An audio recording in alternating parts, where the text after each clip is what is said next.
നമസ്തേ. കേരള സർവകലാശാല സെനറ്റ് ഹാളിൽ ആദരണീയനായ ഗവർണർ രാജേന്ദ്ര വിശ്വനാഥ് ആർലേക്കർ പങ്കെടുത്ത ചടങ്ങിൽ എന്ത് മതചിഹ്നമാണ് പ്രദർശിപ്പിച്ചതെന്ന് ഹൈക്കോടതി. അവിടെ പ്രകോപനപരമായ ഏത് ചിത്രമാണ് പ്രദർശിപ്പിച്ചത്? ഭാരതാംബയെ കാവിക്കൊടിയേന്തിയ സ്ത്രീ എന്ന് വിശേഷിപ്പിച്ചത് നിർഭാഗ്യകരം. പരിപാടി റദ്ദാക്കിക്കൊണ്ടുള്ള മുൻ രജിസ്ട്രാറുടെ നടപടി ഗവർണറോടുള്ള അനാദരവ്. പോലീസ് നടപടിയെയും വിമർശിച്ച ഹൈക്കോടതി രജിസ്ട്രാറുടെ സസ്പെൻഷന് സ്റ്റേ അനുവദിച്ചില്ല. ഭാരതാംബയോടുള്ള അധിക്ഷേപത്തിലും ഗവർണറോടുള്ള അനാദരവിലും കേരള സർവകലാശാല മുൻ രജിസ്ട്രാർക്കെതിരെ വടിയെടുത്തിരിക്കുകയാണ് ഹൈക്കോടതി. ജനഡിബേറ്റിൽ ഈ വിഷയമാണ് പരിശോധിക്കുന്നത്. BJP വക്താവ് അഡ്വക്കേറ്റ് ശങ്കുട്ടി ദാസ്, സാമൂഹ്യ നിരീക്ഷകരായ ശ്രീജിത്ത് പണിക്ക, വിദ്യാസാഗർ ഗുരുമൂർത്തി, ഇടത് സഹയാത്രികൻ റെജി ലൂക്കോസ് എന്നിവർ പങ്കെടുക്കുന്നു. എല്ലാ അതിഥികളെയും സ്നേഹാദരങ്ങളോടെ സ്വാഗതം ചെയ്യുന്നു, ഒപ്പം പ്രേക്ഷകരെയും. അഡ്വക്കേറ്റ് ശങ്കു, ചാൻസലർ കൂടിയായ ഗവർണറോട് മുൻ രജിസ്ട്രാർ അനാദരവ് കാട്ടി. സെനറ്റ് ഹാളിൽ മതചിഹ്നം പ്രദർശിപ്പിച്ചുവെന്ന രജിസ്ട്രാറുടെ വിശദീകരണത്തിൽ കൂടുതൽ വ്യക്തത വരുത്തണം. ഏതാണ് മതചിഹ്നം എന്ന് രജിസ്ട്രാർ വ്യക്തമാക്കണം. മാത്രമല്ല, ഭാരതാംബ കാവിക്കൊടിയേന്തിയ ഒരു സ്ത്രീയാണെന്ന അദ്ദേഹത്തിൻ്റെ പരാമർശം നിർഭാഗ്യകരമാണെന്നും ഹൈക്കോടതി നിരീക്ഷിച്ചിരിക്കുന്നു. ഹൈക്കോടതിയുടെ നിരീക്ഷണങ്ങളെ എങ്ങനെയാണ് താങ്കൾ നോക്കിക്കാണുന്നത്? തീർച്ചയായിട്ടും മുഴുവൻ ഭാരതീയരുടെയും വിചാരത്തെയും വികാരത്തെയുമാണ് ഇന്ന് ബഹുമാനപ്പെട്ട കേരള ഹൈക്കോടതി പ്രകടിപ്പിച്ചിട്ടുള്ളത് എന്നാണ് എന്റെ അഭിപ്രായം. നോക്കൂ, നമ്മുടെ നിയമങ്ങൾ പ്രകാരം ഗവർണർ എന്ന് പറയുന്നത് കേരളത്തിലെ എല്ലാ സർവകലാശാലകളുടെയും ചാൻസലറാണ്. ചാൻസലർക്ക് കീഴിൽ മാത്രമാണ് വൈസ് ചാൻസലർ ആയിക്കോട്ടെ, പ്രൊവിസിമാരായിക്കോട്ടെ, രജിസ്ട്രാർമാരായിക്കോട്ടെ ഉണ്ടാകുന്നത്. ഇവിടെ നഗ്നമായിട്ടുള്ള ഒരു പ്രോട്ടോകോൾ ലംഘനം ഉണ്ടായിട്ടുണ്ട്. ഗവർണർ പങ്കെടുക്കുന്ന, യൂണിവേഴ്സിറ്റിയുടെ ചാൻസലർ പങ്കെടുക്കുന്ന ഒരു ചടങ്ങിന് അനുമതി നിഷേധിക്കാൻ രജിസ്ട്രാർക്ക് നിയമപരമായി യാതൊരു അധികാരവുമില്ല. അങ്ങനെ ആ കാര്യത്തിൽ എന്തെങ്കിലും അഭിപ്രായ വ്യത്യാസം അദ്ദേഹത്തിനുണ്ടെങ്കിൽ അദ്ദേഹം അത് വൈസ് ചാൻസലറെ അറിയിക്കുകയും വൈസ് ചാൻസലറുടെ ഓഫീസ് മുഖാന്തരം രാജ്ഭവനെ അറിയിക്കുകയും രാജ്ഭവനെ അറിയിച്ചതിനെ തുടർന്ന് മുൻകൂറായി തന്നെ രാഷ്ട്രപതി പങ്കെടുക്കുന്നതിന് മുൻപേ തന്നെ ആ പരിപാടി റദ്ദാവുന്നു എന്ന് ഉറപ്പുവരുത്തുകയാണ് ചെയ്തിരുന്നത്. എന്നാൽ ഇവിടെ എന്താണ് യഥാർത്ഥത്തിൽ സംഭവിച്ചത്? ഈ പരിപാടിക്ക് മുൻകൂറായിട്ട് അനുമതി കൊടുക്കുന്നു. ഇതൊരു സ്വകാര്യ സംവിധാനം നടത്തുന്ന പരിപാടിയാണ്. സെനറ്റിന്റെ ഹാള് വാടകയ്ക്ക് എടുത്തിട്ട് ശ്രീ പത്മനാഭ സേവാ സമിതി എന്ന് പറയുന്ന ഒരു സംഘടനയാണ് അടിയന്തരാവസ്ഥയുടെ 50ാം വാർഷികവുമായി ബന്ധപ്പെട്ട പരിപാടി നടത്തുന്നത്. അതിലേക്ക് അവർ ഗവർണറെ ക്ഷണിക്കുന്നുണ്ട്. ഈ വിവരം ഇവർ നേരത്തെ യൂണിവേഴ്സിറ്റിയെ അറിയിച്ചിട്ടുണ്ട്. യൂണിവേഴ്സിറ്റി അങ്ങനെ ഒരു പരിപാടി അവിടെ നടത്താനുള്ള അനുമതി കൊടുത്തിട്ടുണ്ട്. ഇതിന്റെ അടിസ്ഥാനത്തിൽ ഗവർണർ അന്നേ ദിവസം അവിടെ വരുന്ന സമയത്ത് അദ്ദേഹം രാജ്ഭവനിൽ നിന്ന് പുറപ്പെട്ടതിന് ശേഷം അദ്ദേഹം ഈ സെനറ്റ് ഹാളിൽ എത്തുന്നതിന് മുൻപ് ഈ ഹാള് പരിശോധിക്കുന്ന രജിസ്ട്രാർ ഇവിടെ ഭാരതാംബയുടെ കാവിക്കൊടി എന്തിയിട്ടുള്ള ചിത്രമുണ്ട് എന്ന് ശ്രദ്ധയിൽപ്പെട്ടതിനെ തുടർന്ന് ഏകപക്ഷീയമായിട്ട് പരിപാടിയുടെ അനുമതി നിഷേധിക്കുകയും പരിപാടി ഏതാണ്ട് ആരംഭിച്ചതിന് ശേഷം രാജ്ഭവനിലേക്ക് VCയുടെ അനുമതി ഇല്ലാതെ മെയിൽ അയച്ചിട്ട് ഈ പരിപാടി ഇവിടെ നടത്താൻ സാധിക്കുന്നതല്ല, അതുകൊണ്ട് ബഹുമാനപ്പെട്ട ഗവർണർ ഇതിൽ പങ്കെടുക്കേണ്ടതില്ല എന്ന് അറിയിക്കുകയാണ് ചെയ്യുന്നത്. എന്ത് നിയമപ്രകാരമാണ് ഇത്തരത്തിലൊരു അതിസാഹസം ചെയ്യാൻ ഇവിടെ രജിസ്ട്രാർക്ക് അധികാരമുള്ളത് എന്നുള്ളതാണ് പ്രാഥമികമായിട്ടുള്ള ചോദ്യം. രണ്ടാമത്തെ ചോദ്യം, ഗവർണർ എന്ന് പറയുന്നത് ഒരു ഭരണഘടനാ സ്ഥാപനമാണ്. നമ്മുടെ ഭരണഘടനയിലാണ് ഗവർണറെ സംബന്ധിക്കുന്ന അദ്ദേഹത്തിന്റെ അധികാരങ്ങളെ സംബന്ധിച്ചും അദ്ദേഹത്തിന്റെ പദവിയുടെ മാനത്തെ സംബന്ധിച്ചൊക്കെ പറയുന്നത്. ഗവർണർ എന്ന് പറയുന്നത് സംസ്ഥാനത്തിന്റെ ഭരണ തലവനാണ്. The executive authority of the state shall rest with the governor എന്നാണ് നമ്മുടെ ഭരണഘടന വളരെ കൃത്യമായി പറയുന്നത്. അങ്ങനെ ഭരണഘടനാപരമായിട്ടുള്ള അധികാരമുള്ള സംസ്ഥാനത്തെ ഒന്നാമത്തെ പൗരനായിട്ടുള്ള ഗവർണറെ ഒരു സ്റ്റാറ്റ്യൂട്ടറി അധികാരി മാത്രമായിട്ടുള്ള നിയമസഭ പാസാക്കിയിട്ടുള്ള ഒരു നിയമത്തിന്റെ അടിസ്ഥാനത്തിൽ മാത്രം നിലവിൽ വന്നിട്ടുള്ള രജിസ്ട്രാർ എന്ന് പറയുന്ന സ്ഥാപനത്തിന് തന്നേക്കാൾ മുകളിൽ 2ഓ 3ഓ പദവികൾ യൂണിവേഴ്സിറ്റിയിൽ തന്നെ ഉണ്ടെന്നിരിക്കെ തന്റെ അധികാരങ്ങളെ മുഴുവൻ മറികടന്നുകൊണ്ട് ഗവർണർക്കെതിരെ ഒരു നടപടിയെടുക്കാനും ഗവർണറെ അപമാനിക്കാനും ഇയാൾക്ക് എന്താണ് അധികാരമുള്ളത് എന്നത് പ്രാഥമികമായിട്ടുള്ള ചോദ്യമാണ്. സ്വാഭാവികമായിട്ടാണ് ഇതിനെതിരെ ഇയാളുടെ നടപടി അച്ചടക്ക ലംഘനമാണ്, ഇത് നിയമവിരുദ്ധമാണ് എന്ന ബോധ്യത്തിന്റെ അടിസ്ഥാനത്തിൽ ബഹുമാനപ്പെട്ട vice chancellor Shri doctor Mohan Kunnummal അദ്ദേഹം ഇദ്ദേഹത്തെ സസ്പെൻഡ് ചെയ്തുകൊണ്ട് ഉത്തരവാക്കിയത്. എന്നാൽ വൈസ് ചാൻസലറുടെ ഈ സസ്പെൻഷൻ ഉത്തരവിനെ പോലും മാനിക്കാതെ താൻ വൈസ് ചാൻസലറേക്കാൾ വലിയ ആളാണെന്നുള്ള ഭാവേന ഈ ഉത്തരവ് കൈപ്പറ്റാൻ വിസമ്മതിക്കുകയും അടുത്ത ദിവസം വീണ്ടും യൂണിവേഴ്സിറ്റിയിൽ ജോലിയിൽ ചെന്ന് പ്രവേശിക്കുകയും അവിടെ SFIക്കാരുടെ സ്വീകരണവും അവരുടെ ആവേശകരമായിട്ടുള്ള മുദ്രാവാക്യങ്ങളും ഒക്കെ ഏറ്റുവാങ്ങിക്കൊണ്ട് ഓഫീസിലേക്ക് പ്രവേശിക്കുകയുമാണ് അദ്ദേഹം ചെയ്തിട്ടുള്ളത്. അത് വളരെ ഗുരുതരമായിട്ടുള്ള അച്ചടക്ക ലംഘനം. ഭരണത്തിൽ നിൽക്കുന്ന ഇടത് സർക്കാരിനെ, LDF സർക്കാരിനെയും അവരുടെ കിങ്കരന്മാരായിട്ടുള്ള സംഘടനകളെയും പ്രീണിപ്പിക്കാൻ വേണ്ടി സംസ്ഥാനത്തിന്റെ ഗവർണറെയും യൂണിവേഴ്സിറ്റിയുടെ ചാൻസലറെയും വൈസ് ചാൻസലറെയും ഭാരതീയരുടെ മുഴുവൻ ദേശസ്നേഹത്തിന്റെ ഒരു അഭിമാന ബിംബമായിട്ടുള്ള ഭാരതാംബ എന്ന് പറയുന്ന സങ്കല്പത്തെയും വരെ അപമാനിക്കാൻ ഈ അനിൽകുമാർ എന്ന് പറയുന്ന രജിസ്ട്രാർ തയ്യാറായിരിക്കുന്നു എന്നതാണ് ഇവിടെ ഉണ്ടായിരുന്ന വിഷയം. ആ വിഷയത്തിൽ വളരെ ശക്തമായിട്ടുള്ള ഇടപെടലാണ് ബഹുമാനപ്പെട്ട ഹൈക്കോടതിയുടെ ഭാഗത്ത് നിന്ന് ഉണ്ടായിട്ടുള്ളത്. തന്റെ സസ്പെൻഷൻ റദ്ദ് ചെയ്യണമെന്ന് ആവശ്യപ്പെട്ടുകൊണ്ടാണ് ഇദ്ദേഹം ഹൈക്കോടതിയെ സമീപിക്കുന്നത്. സാധാരണഗതിയിൽ ഇവിടെ എല്ലാവരും പറഞ്ഞിരുന്നു വൈസ് ചാൻസലറുടെ തീരുമാനം എന്ന് പറയുന്നത് അദ്ദേഹത്തിന്റെ അധികാര പരിധിയെ മറികടന്നുകൊണ്ടുള്ള തീരുമാനമാണ്. രജിസ്ട്രാറെ സസ്പെൻഡ് ചെയ്യാനുള്ള അധികാരം വൈസ് ചാൻസലർക്ക് ഇല്ല. അങ്ങനെ ഒരു തീരുമാനം എടുക്കേണ്ടത് സെനറ്റോ സിൻഡിക്കേറ്റോ ആണ്. സിൻഡിക്കേറ്റിന്റെ മുൻകൂർ അനുമതിയോടുകൂടി മാത്രമേ വൈസ് ചാൻസലർക്ക് അങ്ങനെ ഒരു തീരുമാനം എടുക്കാൻ സാധിക്കുള്ളൂ എന്നാണ് ഉന്നത വിദ്യാഭ്യാസ മന്ത്രിയായിട്ടുള്ള ശ്രീമതി ബിന്ദു ഉൾപ്പെടെയുള്ള ആളുകൾ ഈ വിഷയവുമായി ബന്ധപ്പെട്ട അഭിപ്രായം പറഞ്ഞിരുന്നത്. അവരുടെ മന്ത്രിയുടെ കൂറ് അവിടെ ഗവർണറോടാണോ അതോ സർക്കാരിന് വേണ്ടി ദാസ്യവേല ചെയ്തിട്ടുള്ള രജിസ്ട്രാറോടാണോ എന്ന വളരെ പ്രധാനമായിട്ടുള്ള ഒരു ഭരണഘടനാ ചോദ്യം അവിടെ നിൽക്കുന്നുണ്ട്. എങ്കിൽ പോലും കുറെ കാലമായിട്ട് കേരളത്തിലെ മന്ത്രിമാർ അനുവർത്തിച്ചു വരുന്ന ഗവർണറെ അനാദരിക്കുക, ഭരണഘടനയെ അവമതിക്കുക തുടങ്ങിയിട്ടുള്ള ഒരു ശീലത്തിന്റെ തുടർച്ച എന്നോണം ഇവിടെയും ഗവർണർക്കെതിരായിട്ടുള്ള ഒരു നിലപാട് സ്വീകരിക്കുകയും രജിസ്ട്രാറെ ന്യായീകരിക്കുകയാണ് മന്ത്രി ചെയ്തിട്ടുള്ളത്. എന്നാൽ അവിടെ വൈസ് ചാൻസലർ ഉയർത്തിപ്പിടിച്ചിട്ടുള്ള വളരെ കൃത്യമായിട്ടുള്ള ഒരു വാദഗതി എന്തായിരുന്നെന്ന് വെച്ചാൽ സെനറ്റിന്റെ ആയിക്കോട്ടെ സിൻഡിക്കേറ്റിന്റെ ആയിക്കോട്ടെ അധികാരം എന്ന് പറയുന്നത് അവർ യോഗം ചേരുമ്പോൾ മാത്രമാണ്. അതൊരു പെർമനന്റ് ബോഡി അല്ല, അതൊരു ടെമ്പററി ആയിട്ടുള്ള സംവിധാനമാണ്. ആ സിൻഡിക്കേറ്റ് യോഗം ചേരുന്ന സമയത്താണ് അതിന് അധികാരം വരുന്നത്. എന്നാൽ വൈസ് ചാൻസലറുടെ അധികാരം എന്ന് പറയുന്നത് സ്ഥായിയാണ്. വൈസ് ചാൻസലർ നിൽക്കുമ്പോഴും നടക്കുമ്പോഴും കിടക്കുമ്പോഴും ഇരിക്കുമ്പോഴും വൈസ് ചാൻസലറുടേതായിട്ടുള്ള അധികാരം അദ്ദേഹത്തിനുണ്ട്. അതുകൊണ്ട് തന്നെ അടിയന്തര ഘട്ടങ്ങളിൽ തീരുമാനം എടുക്കാനുള്ള അധികാരം വൈസ് ചാൻസലർക്കാണ്. എല്ലായ്പ്പോഴും സിൻഡിക്കേറ്റ് യോഗം സമ്മേളിച്ചുകൊണ്ടിരിക്കുകയല്ല, എപ്പോഴും സെനറ്റ് സിറ്റിംഗിൽ ഇരുന്നുകൊണ്ടിരിക്കുകയല്ല. അപ്പോ സെനറ്റിന്റെയോ സിൻഡിക്കേറ്റിന്റെയോ സിറ്റിംഗ് ഇല്ലാത്ത സമയത്ത് സംഭവിക്കുന്ന അസ്വാഭാവികമായിട്ടുള്ള അസാധാരണമായിട്ടുള്ള അടിയന്തരമായിട്ടുള്ള വിഷയങ്ങളിൽ ഉടനടി തീരുമാനം എടുക്കാനുള്ള അധികാരം വൈസ് ചാൻസലർക്ക് തന്നെയാണെന്നും ആ തീരുമാനം പിന്നീട് സെനറ്റിനെ അറിയിച്ചിട്ട് സെനറ്റിന്റെ അംഗീകാരം മേടിച്ചാൽ മതിയാവും എന്ന നിയമപരമായിട്ടുള്ള വാദമാണ് വൈസ് ചാൻസലർ ഉന്നയിച്ചിട്ടുള്ളത്. ആ വാദത്തെ ബഹുമാനപ്പെട്ട ഹൈക്കോടതി ശരിവെക്കുന്നു എന്നാണ് ഇന്നത്തെ നടപടിക്രമം കൊണ്ട് നമുക്ക് മനസ്സിലായത്. അതല്ലെങ്കിൽ വൈസ് ചാൻസലറുടെ നടപടി നിയമവിരുദ്ധമായിരുന്നെങ്കിൽ, തന്റെ അധികാരത്തിന് അൾട്രാവിറസ് ആയിട്ടുള്ള ഒരു പ്രൊവിഷനാണ് അദ്ദേഹം ഉപയോഗിച്ചിരുന്നെങ്കിൽ ഈ പറയുന്ന സസ്പെൻഷൻ നടപടി ഇന്ന് ബഹുമാനപ്പെട്ട ഹൈക്കോടതി റദ്ദ് ചെയ്യണമായിരുന്നു, ഏറ്റവും ചുരുങ്ങിയത് സ്റ്റേ ചെയ്യണമായിരുന്നു. എന്നാൽ ഈ കാര്യത്തിൽ സ്റ്റേ കൊടുക്കാൻ ബഹുമാനപ്പെട്ട ഹൈക്കോടതി വിസമ്മതിച്ചു. അതായത് ഇന്ന് ഹൈക്കോടതിയുടെ മുന്നിൽ ഈ വിഷയം പരിഗണനയ്ക്ക് വന്നിട്ടും വിശദമായിട്ടുള്ള വാദപ്രതിവാദങ്ങൾ ഉണ്ടായതിനു ശേഷവും അടുത്ത വാദം കേൾക്കുന്ന തീയതി വരെ വൈസ് ചാൻസലറുടെ ഇദ്ദേഹത്തെ സസ്പെൻഡ് ചെയ്തുകൊണ്ടുള്ള തീരുമാനം നിലനിൽക്കും എന്നാണ് ബഹുമാനപ്പെട്ട ഹൈക്കോടതി പറയുന്നത്. അപ്പൊ ഇന്ന് അടിയന്തരമായിട്ട് സ്റ്റേ കിട്ടിയില്ല എന്നത് ഈ രജിസ്ട്രാറെ സംബന്ധിച്ചിടത്തോളം വലിയ തിരിച്ചടി തന്നെയാണ്. രണ്ടാമത്തെ കാര്യം, ഈ കാര്യത്തിലുള്ള ഹൈക്കോടതിയുടെ ഒരു മനോഭാവം കൂടി ഇന്നത്തെ പ്രൊസീഡിങ്സിൽ പുറത്തു വന്നു എന്നുള്ളതാണ്. ഇവിടെ സിൻഡിക്കേറ്റിന്റെ സെനറ്റിന്റെ നിയമങ്ങൾ അനുസരിച്ച് ഈ സെനറ്റ് ഹാൾ വാടകയ്ക്ക് കൊടുക്കുന്നതിനുള്ള ഒരേ ഒരു വിലക്ക് എന്ന് പറയുന്നത് അത് മതസംഘടനകളുടെ മതപരമായിട്ടുള്ള പരിപാടികൾക്ക് കൊടുക്കരുത് എന്നത് മാത്രമാണ്. രാഷ്ട്രീയ പരിപാടികൾക്ക് പോലും കൊടുക്കാറുണ്ട് എന്നാണ് ഞാൻ മനസ്സിലാക്കുന്നത്. എന്നാൽ അവിടെ നടന്നിട്ടുള്ള ഈ പത്മനാഭ സേവാ സമിതി സംഘടിപ്പിച്ചിട്ടുള്ള ഈ അടിയന്തരാവസ്ഥയുടെ 50ാം വാർഷികം എന്ന് പറയുന്നത് ഒരു മതസംഘടന നടത്തുന്ന മതപരമായിട്ടുള്ള സ്വഭാവത്തിലുള്ള ഒരു മതപരിപാടി ആയിരുന്നില്ല. അങ്ങനെ ഇരിക്കെ അതിന് അനുമതി നിഷേധിക്കാൻ രജിസ്ട്രാർക്ക് യാതൊരു അധികാരവും ഉണ്ടായിരുന്നില്ല. അങ്ങനെ ഇരിക്കെ ഒരു തെറ്റായ വാദം ഉന്നയിച്ചുകൊണ്ടാണ് ഇദ്ദേഹം ഈ അനുമതി നിഷേധിക്കുന്നത്. എന്ത് പറഞ്ഞുകൊണ്ടാണ്? മതപരമായിട്ടുള്ള ചിഹ്നങ്ങൾ പ്രദർശിപ്പിച്ചു എന്നാണ്. ഭാരതാംബയുടെ ചിത്രത്തെയാണ് അവിടെ മതപരമായിട്ടുള്ള ചിഹ്നം എന്ന് പറയുന്നത്. ബഹുമാനപ്പെട്ട ഹൈക്കോടതി ഇന്ന് എടുത്തു ചോദിക്കുന്നു, എന്ത് മതപരമായിട്ടുള്ള ചിഹ്നമാണ് അവിടെ കാണിച്ചിട്ടുള്ളത്? അപ്പോ അവരാദ്യം പറയുന്നത്, ഈ പറയുന്ന അനിൽകുമാറിന്റെ അഭിഭാഷകർ ആദ്യം പറയുന്നത് ഒരു ഹിന്ദു ദേവതയുടെ ചിത്രം കാണിച്ചു എന്നാണ്. അപ്പൊ ബഹുമാനപ്പെട്ട ഹൈക്കോടതി ചോദിക്കുന്ന ഏത് ഹിന്ദു ദേവതയുടെ ചിത്രമാണ് കാണിച്ചത്? അപ്പൊ അദ്ദേഹം വീണ്ടും പറയുന്നു കാവിക്കുടി ഏന്തിയിട്ടുള്ള ഒരു സ്ത്രീയുടെ ചിത്രമാണ് കാണിച്ചത്. അപ്പൊ ഹൈക്കോടതി വളരെ രൂക്ഷമായിട്ടുള്ള ഭാഷയിലാണ് അവരോട് പ്രതികരിച്ചിട്ടുള്ളത്. കാവിക്കുടി ഏന്തിയിട്ടുള്ള ഒരു വനിത എന്ന് ഭാരതാംബയെ പരാമർശിക്കുന്നത് അത്യധികം ദൗർഭാഗ്യകരമായിട്ടുള്ള നിർഭാഗ്യകരമായിട്ടുള്ള സംഭവമാണ്.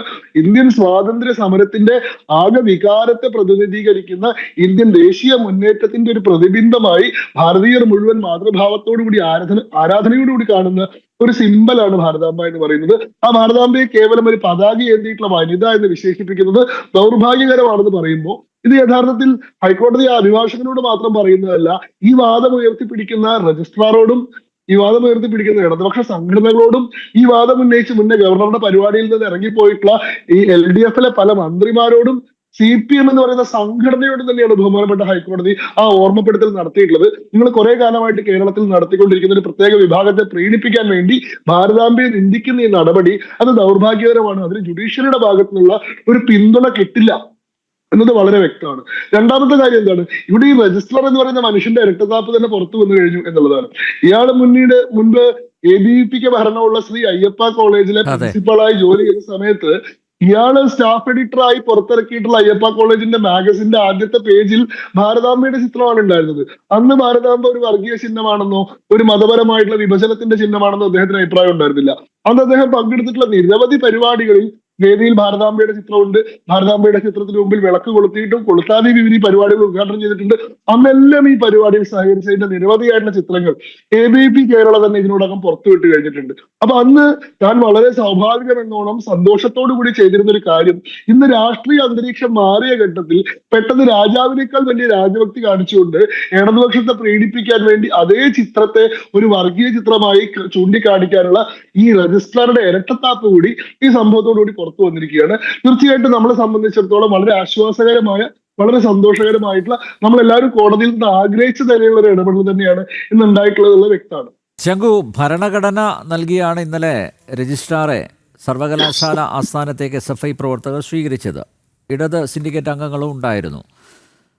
നോക്കൂ, ഈ ഹൈക്കോടതി നിരീക്ഷണങ്ങളുടെ അടിസ്ഥാനത്തിലെങ്കിലും നാളെ തൊട്ട് സർവകലാശാല ആസ്ഥാനത്തേക്ക് ഇദ്ദേഹം പ്രവേശിക്കാൻ പാടില്ലല്ലോ, അല്ലേ? ബഹുമാനപ്പെട്ട ഹൈക്കോടതിയോടുള്ള ആദരവ് ഇവർക്ക് ഏതെങ്കിലും കാലത്ത് ഉണ്ടെങ്കിൽ, അങ്ങനെ പതിവായിട്ട് അങ്ങനെ കാണിച്ച് കണ്ടിട്ടില്ല. ഇവർക്ക് അനുകൂലമായി വിധി പറയുന്ന സമയത്ത് ചക്രക്കോടതി എന്നും ഇവർക്ക് എതിരായ വിധി പറയുന്ന സമയത്ത് ബൂർഷ്വാ കോടതി എന്നും കോടതിയെ പരിഹസിക്കുന്ന ശൈലിയാണ് സാധാരണ ഇടതുപക്ഷത്തിന്റെ ഭാഗത്ത് ഉണ്ടായിട്ടുള്ളത്. അതല്ലെങ്കിൽ കേരളത്തിലെ നിലവിലുള്ള VC-മാരുടെ കാര്യത്തിൽ ബഹുമാനപ്പെട്ട സുപ്രീം കോടതിയുടെ ഉത്തരവിന്റെ അടിസ്ഥാനത്തിലാണല്ലോ മുൻ ഗവർണറായിട്ടുള്ള ആരിഫ് മുഹമ്മദ് ഖാൻ എല്ലാ VC-മാരെയും പിരിച്ചുവിടുകയും പുതിയ VC-മാരെ അപ്പോയിന്റ് ചെയ്യുകയും ചെയ്തത്. ആ തീരുമാനത്തെ ഈ പറയുന്ന സർക്കാരോ ഈ പറയുന്ന ഇടത് സംഘടനകളോ ഈ പറയുന്ന യൂണിവേഴ്സിറ്റിയിലെ ഉദ്യോഗസ്ഥന്മാരെ അംഗീകരിച്ചിരുന്നില്ലല്ലോ. ഗവർണർ അപ്പോയിന്റ് ചെയ്തിട്ടുള്ള VC-മാരെ വകവെക്കാതിരിക്കുകയും ഇപ്പൊ VC-ക്ക് മേലുള്ള ഒരു അധികാര സ്ഥാപനമായിട്ട് സർക്കാർ അപ്പോയിന്റ് ചെയ്തിട്ടുള്ള രജിസ്ട്രാർമാരെ പ്രതിഷ്ഠിക്കുകയും ചെയ്യുന്ന ശൈലി കോടതിയോടുള്ള അനാദരവ് തന്നെയാണല്ലോ അടിസ്ഥാനപരമായിട്ട്. അതുകൊണ്ട് ഇന്നത്തെ ഇപ്പൊ ഒരു തിരിച്ചടിയുടെ പശ്ചാത്തലത്തിൽ പെട്ടെന്ന് ഇവർക്ക് കോടതിയോട് ബഹുമാനം ഉണ്ടാവുമെന്ന് ഞാൻ കരുതുന്നില്ല. പക്ഷെ ഇദ്ദേഹത്തിന്റെ കോടതിയിലെ നടപടിക്രമങ്ങൾക്ക് വലിയ തിരിച്ചടി കിട്ടാതിരിക്കണമെങ്കിൽ ഇദ്ദേഹം ഓൾറെഡി കോടതിയെ സമീപിച്ചു കഴിഞ്ഞു. ഈ പറയുന്ന സസ്പെൻഷൻ ഉത്തരവിനെ ചോദ്യം ചെയ്തുകൊണ്ട് അദ്ദേഹം കോടതിയെ സമീപിച്ചു കഴിഞ്ഞു. അപ്പൊ കോടതിയുടെ മുന്നിലാണ് ഇപ്പൊ അത് സബ്സിഡീസ് ആണ് ആ മാറ്റർ. അങ്ങനെ ഇരിക്കെ കോടതി അതിന് സ്റ്റേ കൊടുത്തിട്ടില്ലാത്ത സാഹചര്യത്തിൽ അദ്ദേഹം ആ ഉത്തരവ് മാനിക്കാതെ വീണ്ടും യൂണിവേഴ്സിറ്റിയിൽ പോയി ജോലി റെസ്യൂം ചെയ്യാന്ന് പറയുന്നത് അത് കോടതിയോടുള്ള ഒരു അനാദരവായിട്ട് അത് ആ കേസിനെ ദോഷമായി ബാധിക്കും എന്ന് അദ്ദേഹത്തിന്റെ അഭിഭാഷകൻ അദ്ദേഹത്തെ ഉപദേശിക്കാൻ സാധ്യതയുണ്ട്. അതുകൊണ്ട് തന്നെ ഇനി ഈ കോടതി തിങ്കളാഴ്ച ഇതിൽ തുടർവാദം കേട്ട് അതിലെന്തെങ്കിലും സ്റ്റേ ഒക്കെ കിട്ടുന്നത് വരെയുള്ള സമയത്ത് അദ്ദേഹം അങ്ങനെയുള്ള സാഹസത്തിന് മുതിരില്ല എന്നാണ് ഞാൻ വിചാരിക്കുന്നത്. അല്ല, പക്ഷേ ഈ SFI അതുപോലെ ഇടത് സിൻഡിക്കേറ്റ് അംഗങ്ങൾ അവർ കിങ്കരന്മാരായിട്ട് നടക്കുകയാണല്ലോ. അപ്പോൾ അവരുടെ ഒരു പിന്തുണയിൽ വീണ്ടും ഈ സ്ഥാനത്ത് തുടരുന്നു. മുമ്പെങ്ങും കാണാത്തതാണ്. അതായത് വൈസ് ചാൻസലറാണ് രജിസ്ട്രാറെ സസ്പെൻഡ് ചെയ്യുന്നത്. ആ സസ്പെൻഷൻ ഓർഡറിന് പുല്ലുവിലയാണ് കൽപ്പിച്ചിരിക്കുന്നത്. ഇതിനെ നിയമപരമായി എങ്ങനെ നേരിടാൻ പറ്റും? ഇതൊരു കീഴ്വഴക്കമാക്കാനുള്ള സാധ്യതയില്ലേ? നോക്കൂ, ആ കാര്യത്തിൽ നിയമപരമായിട്ടുള്ള ഇടപെടൽ ഇതിനോടൊക്കെ ഉണ്ടായി കഴിഞ്ഞു. ബഹുമാനപ്പെട്ട ഹൈക്കോടതി ഇന്ന് ആ ഉത്തരവിന് സ്റ്റേ കൊടുക്കാതിരുന്നത് തന്നെ ഇവരുടെ ഇത്തരത്തിലുള്ള പരിശ്രമങ്ങൾ കിട്ടിയിട്ടുള്ള വലിയ തിരിച്ചടിയാണ്. ഈ കാര്യത്തിൽ ഇനി കോടതിയുടെ അന്തിമ വിധി എന്തായിരിക്കും എന്നത് വളരെ നിർണായകമായിട്ടൊരു കാര്യമാണ്. ഇവിടെ VC-യുടെ ഉത്തരവിനെ ശരിവെച്ചുകൊണ്ടുള്ള ഒരു അന്തിമ വിധി ഉണ്ടായി കഴിഞ്ഞാൽ അത് പിന്നീട് ഒരു പ്രസിഡന്റ് ആയി തുടരും. സമാനമായിട്ടുള്ള കേസുകളിൽ ബഹുമാനപ്പെട്ട ഹൈക്കോടതിയുടെ മുൻ വിധി എന്ന് പറയുന്നത് ബാക്കി എല്ലാ സമാനമായിട്ടുള്ള കേസുകൾക്കും ബാധകമാവുന്ന ഒരു പ്രസിഡന്റ് ആയി മാറും എന്നുള്ളത് നമുക്കറിയാം. ഇവിടെ ഈ കിങ്കരന്മാരുടെ പിന്തുണയോടുകൂടി നിയമവിരുദ്ധമായിട്ടുള്ള പ്രവർത്തനങ്ങൾ നടത്താൻ കഴിയുമായിരുന്ന ഒരു കാലമുണ്ട്. ആ കാലം കഴിഞ്ഞു. അത് ഇവർക്ക് പതുക്കെയെങ്കിലും തിരിച്ചറിഞ്ഞു തുടങ്ങിയിട്ടുണ്ട്. ഇവിടെ ഇടതുപക്ഷത്തിന്റെ സർക്കാർ ഭരണത്തിലിരിക്കുമ്പോൾ അവർ വിചാരിക്കുന്ന എന്തും നമ്മുടെ യൂണിവേഴ്സിറ്റികളിലും നമ്മുടെ നാട്ടിലും നടത്താൻ പറ്റുമെന്നൊക്കെ ഇവർ വിചാരിച്ചിരുന്ന ഒരു സമയമുണ്ട്. പക്ഷെ അങ്ങനെയല്ല. അങ്ങനെ ഏകാധിപത്യപരമായി നിയമവിരുദ്ധമായി ജനാധിപത്യ വിരുദ്ധമായി ജനങ്ങൾക്ക് മേലെ അടിച്ചേൽപ്പിക്കുന്നതോ സമൂഹത്തിൽ നടപ്പാക്കാൻ ശ്രമിക്കുന്നതോ ആയിട്ടുള്ള പരിപാടികളെ നിയമപരമായി തന്നെയും അധികാരം കൊണ്ട് തന്നെയും നേരിടാനും തോൽപ്പിക്കാനും സാധിക്കും എന്ന് പുതിയ കാലം തെളിയിച്ചിട്ടുണ്ട്. പ്രത്യേകിച്ചും കേന്ദ്രത്തിൽ പുതിയൊരു സംവിധാനം അധികാരത്തിൽ വന്നിട്ടുണ്ട്. ആ കേന്ദ്രത്തിന്റെ സംവിധാനത്തിന് സംസ്ഥാന തലങ്ങളിൽ വലിയ സ്വാധീനമുണ്ട്. ഈ കേരളത്തിൽ ഉൾപ്പെടെയുള്ള എല്ലാ സ്ഥലങ്ങളിലെയും ഗവർണർമാരെ അപ്പോയിന്റ് ചെയ്യുന്നത് കേന്ദ്രത്തിലെ സർക്കാരാണ്. വളരെ ഐഡിയോളജിക്കലി ആണെങ്കിലും വളരെ പൊളിറ്റിക്കലി ആണെങ്കിലും ദേശീയത എന്ന് പറയുന്ന ഒരു ആശയത്തോട് വളരെ ചേർന്ന് നിൽക്കുന്ന ആളുകളാണ് കുറെ കാലമായിട്ട് നമ്മുടെ ഗവർണർമാരായിട്ട് വരുന്നത്. അതുകൊണ്ട് തന്നെ മുൻകാലങ്ങളിൽ ഉള്ളതുപോലെ സർക്കാരിന്റെ എല്ലാ തീരുമാനങ്ങൾക്കും തലകുലുക്കി റാൻ മൂളുന്ന റബ്ബർ സ്റ്റാമ്പുകളല്ല കുറെ കാലമായിട്ട്. 2014 ശേഷമെങ്കിലും നമ്മുടെ നാട്ടിലുള്ള ഗവർണർമാർ അവരവരുടെ അധികാരങ്ങൾ ഉയർത്തിപ്പിടിക്കുകയും ഇത്തരത്തിലുള്ള സർക്കാരിന്റെ തെറ്റായിട്ടുള്ള സമീപനങ്ങളെ ശക്തമായി തന്നെ പ്രതിരോധിക്കുകയും തങ്ങൾ പറഞ്ഞ നിലപാടിൽ ഉറച്ചു നിൽക്കുകയും ചെയ്ത കാഴ്ച നമ്മൾ കാണുന്നുണ്ട്. അതിന്റെ അടിസ്ഥാനത്തിലാണല്ലോ ബഹുമാനപ്പെട്ട സുപ്രീം കോടതിയുടെ ഉത്തരവിന്റെ അടിസ്ഥാനത്തിൽ സർക്കാർ അപ്പോയിന്റ് ചെയ്തിട്ടുള്ള, നിയമവിരുദ്ധമായിട്ട് അപ്പോയിന്റ് ചെയ്തിട്ടുള്ള ഈ പറയുന്ന വിസിമാരെ മുഴുവൻ പിരിച്ചുവിടുകയും പുതിയ വിസിമാരെ അപ്പോയിന്റ് ചെയ്യുകയും ചെയ്ത സാഹചര്യം ഉണ്ടായത്. ആ വിസിമാരെ പലതരത്തിൽ സമ്മർദ്ദത്തിൽപ്പെടുത്തി അവരെ രാജിവെപ്പിക്കാനുള്ള ശ്രമം നടത്തിയിട്ടും അതൊന്നും ഇവർക്ക് ചെയ്യാൻ സാധിക്കാതെ വന്നിട്ടുണ്ട്. ഗവർണർ അപ്പോയിന്റ് ചെയ്തിട്ടുള്ള വിസിമാര് നിലനിൽക്കുകയും എല്ലാ പ്രഷറിനെയും അതിജീവിച്ച് അവരവരുടെ സർവീസ് കാലം പൂർത്തിയാക്കുകയൊക്കെ ചെയ്ത് നമ്മൾ കണ്ടിട്ടുണ്ട്. അപ്പോ അന്തരീക്ഷം മാറുകയാണ്, പുതിയ രാഷ്ട്രീയ സാഹചര്യം മാറുകയാണ്. അതുകൊണ്ട് SFIയുടെയോ അല്ലെങ്കിൽ ഈ പറയുന്ന ഇടത് സംഘടനകളുടെയോ പിന്തുണ ഉണ്ടെങ്കിൽ എന്തും ചെയ്യാമായിരുന്ന ഒരു കാലമൊക്കെ മാറിക്കഴിഞ്ഞിട്ടുണ്ട്. അത് അവർക്ക് ഇനിയും ബോധ്യപ്പെട്ടിട്ടില്ലെങ്കിൽ അത് അവർക്ക് ഏറ്റവും പുതുതായി ബോധ്യപ്പെടാൻ പോകുന്ന ഒരു നല്ല സന്ദർഭമാണ് നമ്മുടെ മുന്നിൽ ഉരുത്തിരിഞ്ഞുകൊണ്ടിരിക്കുന്നത്. അതെ, കേരള സർവകലാശാല സെനറ്റ് ഹാളിൽ ആദരണീയനായ ഗവർണർ രാജേന്ദ്ര വിശ്വനാഥ അർലേക്കർ പങ്കെടുത്ത ചടങ്ങിൽ എന്ത് മതചിഹ്നമാണ് പ്രദർശിപ്പിച്ചതെന്നാണ് ഹൈക്കോടതി ചോദിച്ചിരിക്കുന്നത്. അവിടെ പ്രകോപനപരമായ ഏത് ചിത്രമാണ് പ്രദർശിപ്പിച്ചത്? മാത്രമല്ല, ഭാരതാംബയെ കാവിക്കൊടിയേന്തിയ സ്ത്രീ എന്ന് വിശേഷിപ്പിച്ചത് നിർഭാഗ്യകരം എന്നൊരു നിരീക്ഷണവും ഹൈക്കോടതിയുടെ ഭാഗത്തു നിന്ന് ഉണ്ടായിരിക്കുന്നു. യെസ്, ശങ്കു, ഈ രജിസ്ട്രാറെ സസ്പെൻഡ് ചെയ്ത അന്ന് രാത്രി SFI പ്രവർത്തകരും DYFI പ്രവർത്തകരും രാജ്ഭവനിലേക്ക് മാർച്ച് നടത്തി. ബാരിക്കേഡുകളൊക്കെ മറികടന്ന് രാജ്ഭവൻ വളപ്പിലേക്ക് കടക്കാൻ ശ്രമിച്ചു. പോലീസ് എല്ലാ ഒത്താശയും ചെയ്തു കൊടുത്തു എന്നാണ് ദൃശ്യങ്ങളിൽ നിന്ന് നമുക്ക് വ്യക്തമായത്. നോക്കൂ, ചാൻസലർ കൂടിയായ ഗവർണറെ കടന്നാക്രമിക്കുന്നു.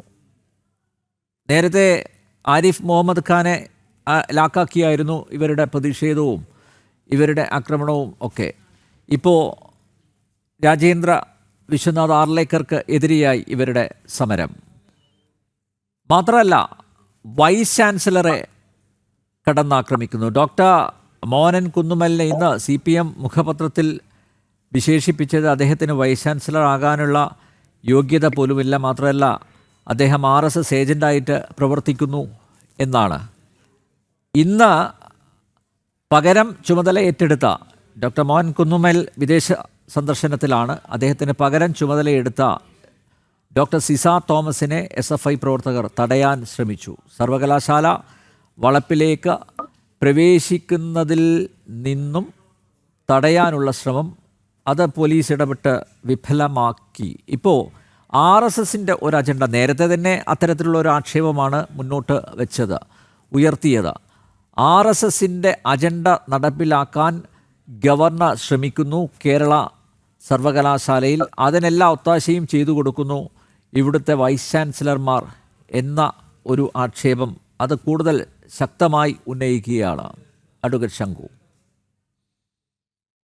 ഒരു കാര്യം, പ്രധാനമായ കാര്യം, ഇവിടെ ഈ വൈസ് ചാൻസലർമാരുടെ യോഗ്യതയെ സംബന്ധിച്ച് പറയുമ്പോൾ സർക്കാർ അപ്പോയിന്റ് ചെയ്തിരുന്ന വൈസ് ചാൻസലർമാരെയും നമ്മുടെ ഗവർണർ അതിനുശേഷം സ്വന്തം നിലയിൽ അപ്പോയിന്റ് ചെയ്തിട്ടുള്ള വൈസ് ചാൻസലർമാരെയും നോക്കിക്കഴിഞ്ഞാൽ ഇവർ തമ്മിലുള്ള യോഗ്യത പരിശോധിച്ചു കഴിഞ്ഞാൽ ഏതാണ് നമ്മുടെ ഉന്നത വിദ്യാഭ്യാസ മേഖലയ്ക്ക് കൂടുതൽ ഗുണം എന്ന് നമുക്ക് കൃത്യമായിട്ട് ബോധ്യപ്പെടും. ഇവരുടെ പ്രൊഫൈലുകൾ മാത്രം എടുത്ത് ഒരു താരതമ്യത്തിന് മുതിർന്നാൽ മതി എന്നാണ് എനിക്ക് തോന്നുന്നത്. ഇവർ ആക്ഷേപിക്കുന്ന ഡോക്ടർ മോഹൻ കുന്നുമൽ എന്ന് പറയുന്നത് കേരളത്തിലെ തന്നെ ഏറ്റവും പ്രസിദ്ധനായിട്ടുള്ള ഒരു ഡോക്ടർ എന്നുള്ള രീതിയിൽ പ്രസിദ്ധനായിട്ടുള്ള ആളാണ്. റേഡിയോളജിസ്റ്റ് ആണ്. അദ്ദേഹം മുൻപ് ഇന്ത്യൻ മെഡിക്കൽ അസോസിയേഷന്റെ പ്രസിഡന്റായി പ്രവർത്തിച്ചിരുന്ന ആളാണ്. അദ്ദേഹം മെഡിക്കൽ കോളേജിന്റെ നിരവധി മെഡിക്കൽ കോളേജുകളുടെ പ്രിൻസിപ്പളായിട്ട് സേവനം അനുഷ്ഠിച്ചിട്ടുള്ള ആളാണ്. ഈ നിലവിൽ ഇപ്പൊ അദ്ദേഹം വിദേശയാത്രയ്ക്ക് പോയി എന്ന് പറഞ്ഞല്ലോ. അദ്ദേഹം വിദേശയാത്രയ്ക്ക് പോയിരിക്കുന്നത് റഷ്യയിൽ വെച്ച് നടക്കുന്ന റേഡിയോളജി സെമിനാറിൽ ഒരു പ്രബന്ധം അവതരിപ്പിക്കുന്നതിന് വേണ്ടിയിട്ടാണ്. അദ്ദേഹത്തിന്റെ ആ മേഖലയിലുള്ള മികവ് തിരിച്ചറിഞ്ഞ ലോകരാഷ്ട്രങ്ങൾ പല വിദേശ സംഘടനകൾ പോലും പേപ്പർ പ്രസന്റേഷന് വേണ്ടി വിളിക്കുന്ന അത്രയും വൈദഗ്ധ്യമുള്ള ആളാണ്. അതല്ലാണ്ട് പിണറായി വിജയന്റെയോ മറ്റേ ശിവൻകുട്ടിയുടെയോ പെട്ടി എടുത്തു കൊടുത്തിട്ടുണ്ട്, അല്ലെങ്കിൽ ഇടതുപക്ഷത്തിന് മന്ത്രിമാർക്ക് മന്ത്രി ഓഫീസിൽ ചെന്നിട്ട് അണ്ടിപ്പരിപ്പ് മേടിച്ചു കൊടുത്തിട്ടുണ്ട് എന്നുള്ളതല്ല ഇദ്ദേഹത്തിന്റെ യോഗ്യത. ഇദ്ദേഹം തന്റെ പ്രവർത്തന മേഖലയിലായിക്കോട്ടെ അക്കാദമിക് മേഖലയിലായിക്കോട്ടെ മികച്ച ട്രാക്ക് റെക്കോർഡുള്ള, അത് ലോകം അംഗീകരിച്ചിട്ടുള്ള ഒരു മികവുള്ള ആളാണ് ഡോക്ടർ മോഹൻ കുന്നുമ്മൽ. അദ്ദേഹത്തിന് യോഗ്യത ഇല്ല എന്ന് പറഞ്ഞ ആളുടെ യോഗ്യത എന്താണ് എന്നതും നമുക്കൊന്ന് പരിശോധിക്കാവുന്ന കാര്യമാണ്. സിസ തോമസിന്റെ കാര്യം എടുക്കാം. സിസ തോമസ് ശാസ്ത്ര സാങ്കേതിക സർവകലാശാലയുടെ ഇടക്കാല VC ആയി പ്രവർത്തിച്ചിട്ടുള്ള ആളാണ്. അവര് മുന്നേ സുപ്രീം കോടതി ഉത്തരവിന്റെ അടിസ്ഥാനത്തിൽ കുസാറ്റ് സർവകലാശാലയിലെ VCക്ക് രാജിവെക്കേണ്ടി വന്ന സാഹചര്യത്തിൽ പകരം ചുമതല ഏറ്റിട്ടുള്ള സീനിയോറിറ്റി കൊണ്ടാണെങ്കിലും എക്സ്പെർട്ടൈസ് കൊണ്ടാണെങ്കിലും ആ മേഖലയിൽ മികവ് തെളിയിച്ചിട്ടുള്ള ആളാണ് ഡോക്ടർ സിസ തോമസ്. സിസ തോമസിനെ അന്ന് ഭീഷണിപ്പെടുത്തിയിട്ട് സ്ഥാനത്ത് രാജിവെപ്പിക്കാനും അവരുടെ രാജിക്ക് ശേഷം അവരുടെ പിന്നീടുള്ള പ്രൊമോഷൻസിനെ തടയാനും ഒക്കെ പലതരത്തിലുള്ള സമ്മർദ്ദങ്ങൾ ഇടത് സർക്കാരിന്റെ ഭാഗത്ത് നിന്ന് ഉണ്ടായിട്ടുണ്ട്. അതിനെല്ലാം ധീരമായി നേരിട്ടിട്ടുള്ള, നിയമത്തിനൊപ്പം നിൽക്കാനും ഭരണഘടനാനുസൃതമായി പ്രവർത്തിക്കാനുമുള്ള ആർജവം കാണിച്ചിട്ടുള്ള ഒരാളാണ് സിസ തോമസ്. അവർ ഈ ഇടതുപക്ഷത്തിന്റെ ഈ പറയുന്ന പിപ്പിരി കൊണ്ടൊന്നും പേടിക്കുമെന്ന് ഞാൻ വിചാരിക്കുന്നില്ല. ഇതിനേക്കാൾ വലിയ പരീക്ഷണങ്ങളിലൂടെ കടന്നു പോയിട്ടുള്ള ഒരാളാണ് അവർ. ഉണ്ട്.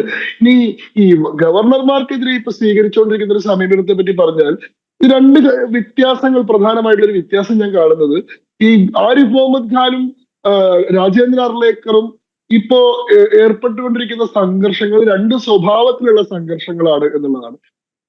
മുഹമ്മദ് ആരിഫ് ഖാനുമായിട്ട് ഇവർക്ക് ഉണ്ടായിരുന്ന പ്രശ്നം, അദ്ദേഹം ഗവർണർ എന്നുള്ള രീതിയിൽ തന്റെ നിയമപരമായിട്ടുള്ള അധികാരങ്ങൾ ഉപയോഗിക്കുന്നതിനെതിരെയും അദ്ദേഹം ചാൻസലർ എന്നുള്ള രീതിയിൽ യൂണിവേഴ്സിറ്റികളിലുള്ള തന്റെ അധികാരം ഉപയോഗിക്കുന്നതിനെതിരെയായിരുന്നു. അതായത് ഗവർണർ അധികാരങ്ങളൊന്നും ഉപയോഗിക്കാതെ സർക്കാരിന് വിധേയനായി മാത്രം പ്രവർത്തിക്കുകയും നിയമസഭകൾ പാസ്സാക്കി കൊടുക്കുന്ന ഈ പറയുന്ന നിയമ ഭേദഗതികൾ യാതൊരു ചോദ്യവുമില്ലാതെ ഒപ്പിട്ട് കൊടുക്കുകയും മാത്രം ചെയ്യുന്ന ഒരു റബ്ബർ സ്റ്റാമ്പായി പ്രവർത്തിക്കണം എന്നുള്ളതായിരുന്നു ഗവർണർ ആരിഫ് മുഹമ്മദ് ഖാന്റെ കാര്യത്തിലുള്ള അഭിപ്രായം. അതേപോലെ തന്നെ ചാൻസലർ എന്നുള്ള രീതിയിലുള്ള യാതൊരുവിധ അധികാരങ്ങളും ഉപയോഗിക്കാതെ സർക്കാരിന്റെ നോമിനികളായിട്ടുള്ള വൈസ് ചാൻസലർമാർക്കും പ്രൊവിസിമാർക്കും കീഴിൽ വിധേയനായി പ്രവർത്തിക്കണം എന്നുള്ളതായിരുന്നു അവരുടെ ആഗ്രഹം. അപ്പൊ ഈ രണ്ട് അഡ്മിനിസ്ട്രേറ്റീവ് ആയിട്ടുള്ള ഫങ്ഷൻസിന്റെയും അതേപോലെ തന്നെ കോൺസ്റ്റിറ്റ്യൂഷണൽ ആയിട്ടുള്ള ഡ്യൂട്ടീസിന്റെയും മേലെ തന്നെ ഡയറക്ട്ലി ഒരു ആക്രമണം ഉണ്ടാകുന്ന സമയത്ത് അതിനെ അപ്ഹോൾഡ് ചെയ്യാനും ആ അധികാരങ്ങൾ നിലനിർത്താനും വേണ്ടിയിട്ടുള്ള ഒരു പോരാട്ടമാണ് കുറെ കൂടി അത് ഔദ്യോഗിക സ്വഭാവത്തിലുള്ള വിഷയങ്ങളുമായി ബന്ധപ്പെട്ട്, നിയമങ്ങൾക്ക് അംഗീകാരം കൊടുക്കുന്നതുമായി ബന്ധപ്പെട്ട്, യൂണിവേഴ്സിറ്റി ഭരണവുമായി ബന്ധപ്പെട്ട സംഘർഷങ്ങളാണ് ആരിഫ് മുഹമ്മദ് ഖാനും സർക്കാരും ഇടത് സംഘടനകളും തമ്മിൽ ഉണ്ടായതെങ്കിൽ ഇപ്പൊ രാജേന്ദ്ര അർലേക്കറുമായിട്ട് ഉണ്ടായിട്ടുള്ളത് അങ്ങനെയുള്ള സ്വഭാവത്തിലുള്ള ഒരു തർക്കമോ ഒരു സംഘർഷമോ അല്ലാതെ ഇത് പ്യുവർലി ഒരു ഐഡിയോളജിക്കൽ ആയിട്ടുള്ള ഒരു സംഘർഷമാണ്, പ്രത്യയശാസ്ത്രപരമായിട്ടുള്ള ഒരു പ്രശ്നമാണ്. അതല്ലാതെ ഗവർണർ എന്നുള്ള രീതിയിൽ അദ്ദേഹം തന്റെ അധികാരങ്ങൾ ഏതെങ്കിലും നിലയിൽ ഉപയോഗിച്ചതിനെ സംബന്ധിച്ചോ ചാൻസലർ എന്നുള്ള രീതിയിൽ അദ്ദേഹം യൂണിവേഴ്സിറ്റി ഭരണത്തിൽ എന്തെങ്കിലും ഇടപെടൽ നടത്തിയതിനെ സംബന്ധിച്ചോ അല്ല, അദ്ദേഹം തന്റെ സ്വകാര്യ വസതി കൂടിയായിട്ടുള്ള രാജ്ഭവനിൽ അദ്ദേഹത്തിന്റെ ആദർശത്തിന് അനുസൃതമായിട്ട് ഒരു ഭാരതാംബയുടെ ചിത്രം ഉപയോഗിക്കുന്നു എന്ന് പറയുന്ന ഗവർണറുടെ വിശ്വാസത്തിന് മേലേക്കുള്ള ഡയറക്റ്റ്ലി ഉള്ള കടന്നുകയറ്റമാണ് ഇവിടെ ഉണ്ടായിട്ടുള്ളത്. അത്തരം കാര്യങ്ങൾ ഒരു നിലയ്ക്കും അനുവദിക്കാൻ സാധിക്കില്ല എന്നുള്ള ഉറച്ച നിലപാട് ഈ ഗവർണർ സ്വീകരിക്കുന്നു എന്നുള്ളതാണ്. മറ്റേ കാര്യത്തിൽ എന്തെങ്കിലുമൊക്കെ വിട്ടുവീഴ്ചകൾക്കോ മറ്റെന്തെങ്കിലുമൊക്കെ മധ്യസ്ഥത്തിനോ മറ്റെന്തെങ്കിലുമൊക്കെ കോംപ്രമൈസുകൾക്കുള്ള ചാൻസ് ഉണ്ടായിരുന്നു. കാരണം എന്താ വെച്ചാൽ അത് ഏറ്റവും പ്രധാനമായിട്ട് ഒഫീഷ്യൽ കാര്യങ്ങളുമായി ബന്ധപ്പെട്ടും ഭരണപരമായിട്ടുള്ള കാര്യങ്ങളുമായി ബന്ധപ്പെട്ടിട്ടുള്ള തർക്കമാണ്. അതിന് വേണമെങ്കിൽ കുറച്ച് വിട്ടുവീഴ്ച ചെയ്യാം, ചില നിയമങ്ങൾ വേണമെങ്കിൽ അതിന് അംഗീകാരം കൊടുക്കാം, ചാൻസലർ എന്നുള്ള രീതിയിൽ വല്ലാത്ത ഹൈ ഹാൻഡഡ്നെസ് കാണിക്കാതിരിക്കാം എന്നൊക്കെ ഒരു ട്രൂസിന്റെ പോസിബിലിറ്റി അവിടെ ഉണ്ട്. പക്ഷെ ഈ കാര്യത്തിൽ ഒരു നിലയ്ക്കുള്ള വിട്ടുവീഴ്ചയ്ക്ക് സാധ്യതയില്ല. ഇത് ഗവർണർക്ക് തന്റെ പ്രത്യയശാസ്ത്രത്തെയോ തന്റെ ആദർശത്തെയോ തന്റെ വിശ്വാസത്തെയോ ഇവരെ പ്രീതിപ്പെടുത്താൻ വേണ്ടി വിട്ടുകളയാൻ സാധിക്കില്ല.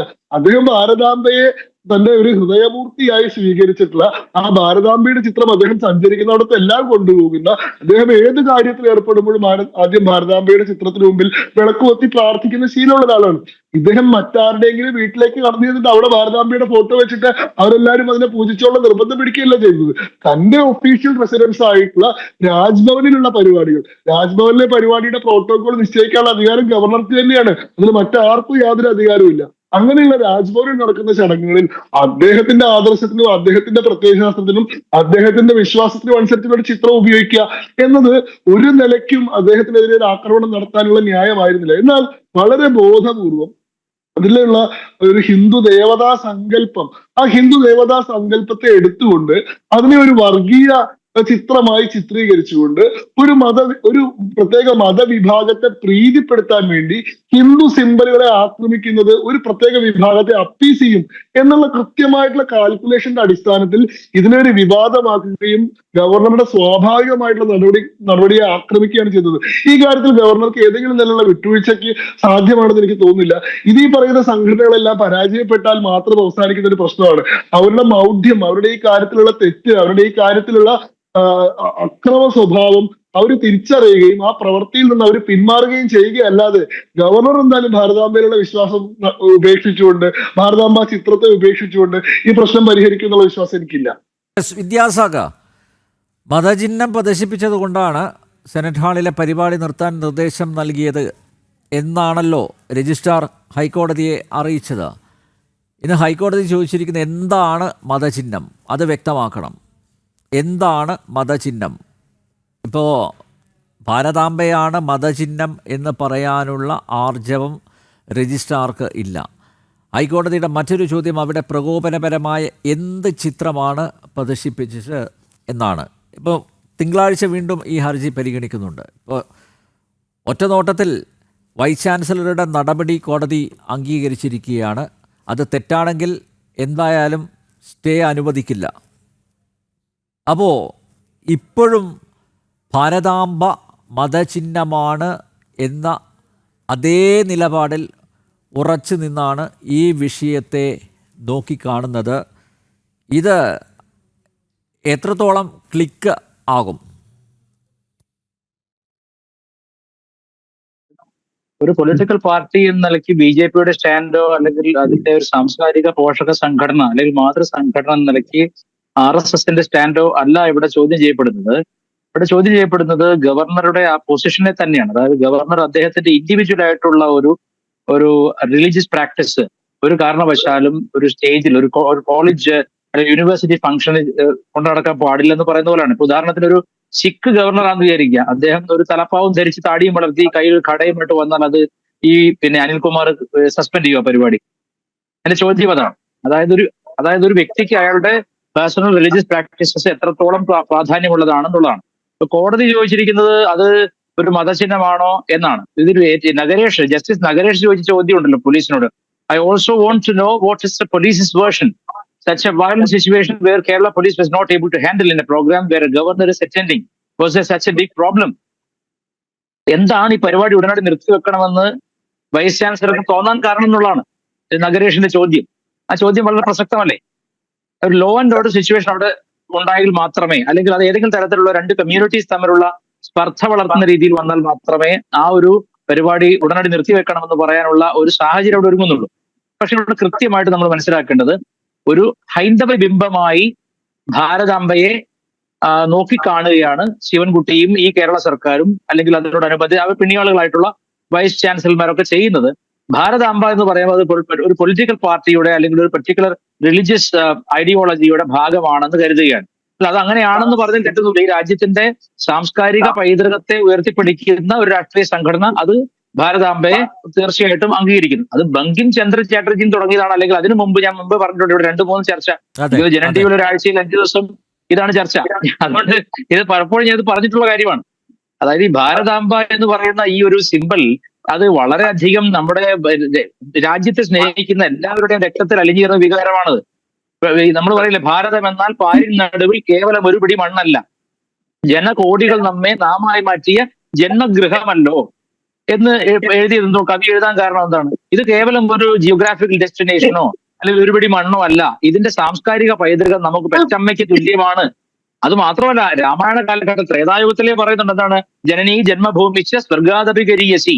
ജനനിയും ജന്മഭൂമിയും സ്വർഗത്തെക്കാൾ മഹത്തരമാണ്. അങ്ങനെ കരുതുന്ന സാംസ്കാരിക പൈതൃകമുള്ള പണ്ടേ വാൽമീകിയുടെ ആദ്യ കവിയുടെ കാലം മുതലുള്ള ഈ നാട്ടിൽ ഭാരതത്തെ അമ്മയായി കണ്ടുകൂടാന്ന് പറയുന്നത് എന്ത് തരം അന്ധതയാണെന്ന് എനിക്ക് മനസ്സിലാകുന്നില്ല. ഇതേ കോളേജ് ഗ്രൗണ്ടിൽ ഒരു ഇഫ്താർ പാർട്ടി നടത്തിയാൽ അവിടെ ഒരു ബാങ്ക് കൊടുത്താൽ ആ സമയത്ത് ഈ അനിൽകുമാർ ഒരു കാരണവശാലും ഈ നോട്ടീസ് കൊടുക്കില്ലല്ലോ. അപ്പൊ അത് വളരെ വ്യക്തമായി ഒരു വ്യക്തിയുടെ നേരത്തെയുള്ള ചർച്ചയിൽ ചൂണ്ടിക്കാണിച്ച ഒരു വിഷയമുണ്ട്. അതായത് YMCAയുടെ ക്രിസ്മസ് കരോൾ സെനറ്റ് ഹാളിൽ വെച്ച് സംഘടിപ്പിച്ചിട്ടുണ്ട്. അതുപോലെ തന്നെ മിക്ക കോളേജുകളിലും ഇഫ്താർ പാർട്ടികൾ നടക്കാറുണ്ടെന്നേ നമ്മുടെ കേരളത്തിൽ. പറഞ്ഞോളൂ. അല്ല, അത് മതപരമായിട്ടുള്ള മതപരമായ ചടങ്ങായിട്ട് അന്ന് കണ്ടിരുന്നില്ല. അല്ല, അത് മാത്രം ഈ റീസെന്റ് ഞാൻ പറയാം.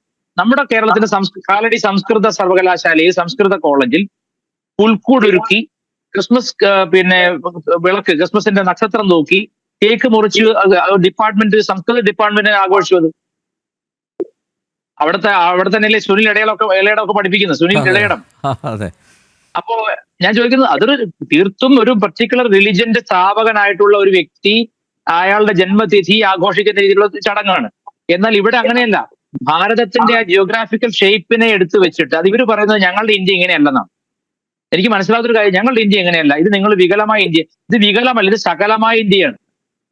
ഇത് വികലമായത് ഇതിനെ പാകിസ്ഥാനായും ബംഗ്ലാദേശായിട്ടും മുറിക്കപ്പെട്ടപ്പോഴല്ലേ. അപ്പൊ നമ്മുടെ സങ്കല്പം എന്ന് പറഞ്ഞാൽ പൂർവ്വകാലത്ത് വാൽമീകിയുടെ കാലം മുതലുള്ള ജനനിയായിരിക്കുന്ന ജന്മഭൂമിയാണ്. അപ്പൊ അത് ഭരിച്ചു കഴിഞ്ഞാൽ ഉടനെ അത് റിലീജിയസ് സിമ്പൽ ആണ്. ഓക്കെ, അത് റിലീജിയസ് സിമ്പൽ ആണ്, അതോടൊപ്പം തന്നെ അത് നമ്മുടെ സാംസ്കാരിക പൈതൃകത്തിന്റെ സിമ്പലും കൂടിയാണ്. പക്ഷെ ഇവിടെ ഏറ്റവും രസകരമായ സംഗതി എന്ന് വെച്ചാല് ഈ വൈസ് ചാൻസലർമാരെന്ന് പറയുന്ന സത്യത്തിൽ ആരാണെന്നുള്ളത് ജനങ്ങൾക്ക് മനസ്സിലാക്കാനുള്ള ഒരു വഴി കൂടിയായി മാറിയിരിക്കുകയാണ് ഈ യുദ്ധം.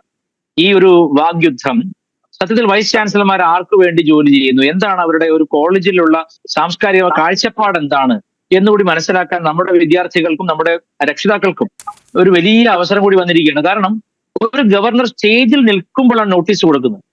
അത് തീർത്തും അദ്ദേഹത്തെ വ്യക്തിപരമായി അപമാനിക്കാനും ആ സ്ഥാനത്തെ ഇകഴ്ത്തി കാണിക്കാനും തന്നെ ചെയ്തതല്ലേ. അപ്പൊ അത്തരത്തിലൊരു നടപടി ഒരു സർക്കാരിന്റെ ഒരു ഔദ്യോഗിക സ്ഥാനത്തിരിക്കുന്ന ഒരു വൈസ് ചാൻസലർ ചെയ്യും. അതും ഈ യൂണിവേഴ്സിറ്റീസിന് എല്ലാം ചാൻസലർ ആയിട്ടുള്ള ആളെയാണ്. അദ്ദേഹം സ്റ്റേജിൽ നിൽക്കുമ്പോഴാണ് പറയുന്നത് നിങ്ങൾ അവിടുന്ന് ഇറങ്ങണം, പരിപാടി നിർത്തണം എന്ന് പറയുന്നത്. അപ്പൊ സത്യത്തിൽ ഇത് വ്യക്തിപരമായിട്ട് അർലേക്കർ സാറിന്റെ രാഷ്ട്രീയ സിദ്ധാന്തത്തെ ചോദ്യം ചെയ്യലല്ല, അദ്ദേഹത്തിന്റെ മതപരമായ വിശ്വാസത്തെ ചോദ്യം ചെയ്യലാണ്. ഞാൻ നേരത്തെ പറഞ്ഞല്ലോ, ഒരു പർട്ടിക്കുലർ റിലീജിയസ് സിമ്പൽ, ഒരു തലപ്പാവോ താടിയോ ഘടയോ ഒക്കെ ഇട്ടോട്ടൊരു സെക്കുകാരനാണ് അവിടെ ഗവർണറായി വരുന്നതെങ്കിൽ അവിടെ കഴിച്ചു വെച്ചിട്ട് വന്നാൽ മതി, ഇത് ഞങ്ങളുടെ സെക്യുലർ ആയിട്ടുള്ള കേരളം എന്ന് പറയൂ.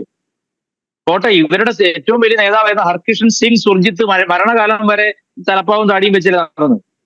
അപ്പൊ ഞാൻ പറയുന്നത് ഇതൊക്കെ വളരെ സിലക്റ്റീവ് ക്രിറ്റിസിസമാണ്. ഈ സെലക്റ്റീവ് പ്രശ്നം എന്ന് വെച്ചാൽ ഈ ജനങ്ങൾക്ക്, സാധാരണക്കാരായ ഹിന്ദുക്കൾക്ക് അല്ലെങ്കിൽ സാധാരണക്കാരായ രാഷ്ട്ര വിശ്വാസികൾക്ക്, രാഷ്ട്ര സ്നേഹികൾക്ക് ഇത് വലിയ മുറിവുണ്ടാക്കുന്നുണ്ട്.